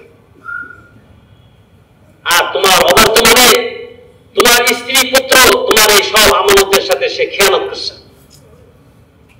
এখন দেখো এই লোকের এই যে নেকামল তোমার যা মন চায় নিয়ে যাও। হুজুর আকরাম সাল্লাল্লাহু আলাইহি ওয়াসাল্লাম এই হাদিসটা পড়ার পরে ইরশাদ ফরমাইছে যে তোমাদের কি খেয়াল, এই লোক কি কিছু ছেড়ে দেবে? এই একরকম পাওনাদার আসবে। এই জন্য মেরে মুহতারাম দোস্ত বুজুর্গ, আমরা মাকামেও খুব সতর্কতার সাথে প্রত্যেক সাথে খোঁজ খবর নেব। প্রত্যেক সাথে একরামের মাসাইল একরামের বয়ান করলাম, কিন্তু একসাথে চিল্লায় চলে গেছে, একসাথে আল্লাহ রাস্তায় গেছে, তার খোঁজ খবর নাই, পরে এই সাথীটা চলে আসার পর বিগড়ে। এই জন্য খোঁজ খবর নিব তো ভাই, ঘরে খোঁজ খবর নিব, কিন্তু নিয়ম অনুযায়ী। মাস্টারের সাথে যায় সরাসরি কথা বলা যাবে না, আমার মাস্টারকে নিয়ে যাবো, হাদিয়া তো নিয়ে নেবো, কিন্তু বলে এরকম প্রত্যেকটা সাথীর খোঁজ খবর নিতে হবে। আর খুব নাম ফুটানোর জন্য করলাম, জমুকে এরকম করতেছে, বলে আমি তো কোনো উদ্দেশ্যে করি নাই, আমি তো কোনো উদ্দেশ্যে করি নাই। তো আল্লাহ তাআলা আখিরাতে যখন হাশরের ময়দান কায়েম হবে আর বিচার আচার শেষ হয়ে যাবে, মিজানের পাল্লা যেটা ওজন করা ছিল, বিচার শেষে এটা গোটায় ফেলাবেন। তো একদল লোক এসে বলল, ইয়া আল্লাহ, আপনি আমাদের কোন বিচার আচার করলেন, আমাদের কিছু দিনের আমরা তো পাওনা রয়েছে। তারা এমন ভাবে বলবে যেমন মনে হচ্ছে যে খোদা না কাস্তা আল্লাহ তাআলা তাদের ব্যাপারে কি জানেনই না, ভুলে গেছেন। আল্লাহ তাআলা তাদের ব্যাপারে কি ভুলে গেছেন। তখন আল্লাহ তাআলা ইরশাদ ফরমাবেন যে না না না, তোমাদের এখানে কিছুই নেই, তোমরা এই অমুকের জন্য আমল করছিলা, শুধু একটু প্রসিদ্ধি চাইছিলা, একটু নাম যশ চাইছিলা, মনে নিতে এটা আসছিল, এর জন্য যাদের জন্য করছিলা তাদের কাছ থেকে এটা নিয়ে নাও, আমার কাছে কিছু নেই। এই জন্য ভাই যা কিছু আল্লাহ তাআলা করার তৌফিক দিচ্ছে, এগুলি কার জন্য? আল্লাহর জন্য। তা আল্লাহর জন্য হইতেছে কিনা এটা বোঝার জন্য একটা থার্মোমিটার আছে, একটা থার্মোমিটার আছে। এটা কি বলে? শেকায়েত করে না। কি করে না? শেকায়েত করে না, কোনো কথায় শেকায়েত নেই। যখন শেকায়েত হলো তাহলে বুঝতে হবে যে কি তার ভিতরে ইখলাস নেই। কেননা শেকায়েত কখন হয়? যখন তার অন্তরে কথা আছে যে আল্লাহ তো করে, ওই লোকও করে। একটা গ্লাস ভেঙে গেছে, একটা প্লেট ভেঙে গেছে, বা কাজে একটু বেশি হয়েছে, অমুকটা হয়েছে, তো এই যে রাগ করলো, শেকায়েত করলো, তার মানে কি আল্লাহ তাআলা তো করে, কিন্তু তুমিও করো। নাউযুবিল্লাহ। এর জন্য শেকায়েত নেই। যখন শেকায়েত হবে না, তখন বোঝা যায় যেটা পূর্ণ ইখলাস এসে গেছে। আল্লাহ তাআলা আমাদের সবাইকে তৌফিক দান করেন। এটার জন্য মাস করতে হবে, আল্লাহর কাছে জান মানলে মাকামেও মেহনত করতে হবে, আল্লাহর কাছে মেহনত করতে হবে। মাকামে নিজের মসজিদকে আপন খুঁটি বানাইতে হবে, 24 ঘন্টা মসজিদকে আবাদ করতে হবে। মসজিদের ভিতরে থাইকা যখন আমি এই কথাগুলি বলবো, শুনবো, ভাই আল্লাহ মাফ করুন, আল্লাহ মাফ করুন, মসজিদের ভিতরে যদি আমি সময় দিলাম, আমাদের বড় মসজিদে বলে আমারে নবীওয়ালা দাওয়াত করা আমাকে চালু করতে বলতেছে। আল্লাহ মাত্র মসজিদে সময় দিলাম, এই সে আড্ডা, হ্যাঁ এটা সেটা বলতে বলতে গীবত শেখাতে দ্বারা বলে এই সময় দেওয়ার দ্বারা আমার জিন্দেগি আরো বিগড়ে। আমার কথা মনে বুঝে আসে না?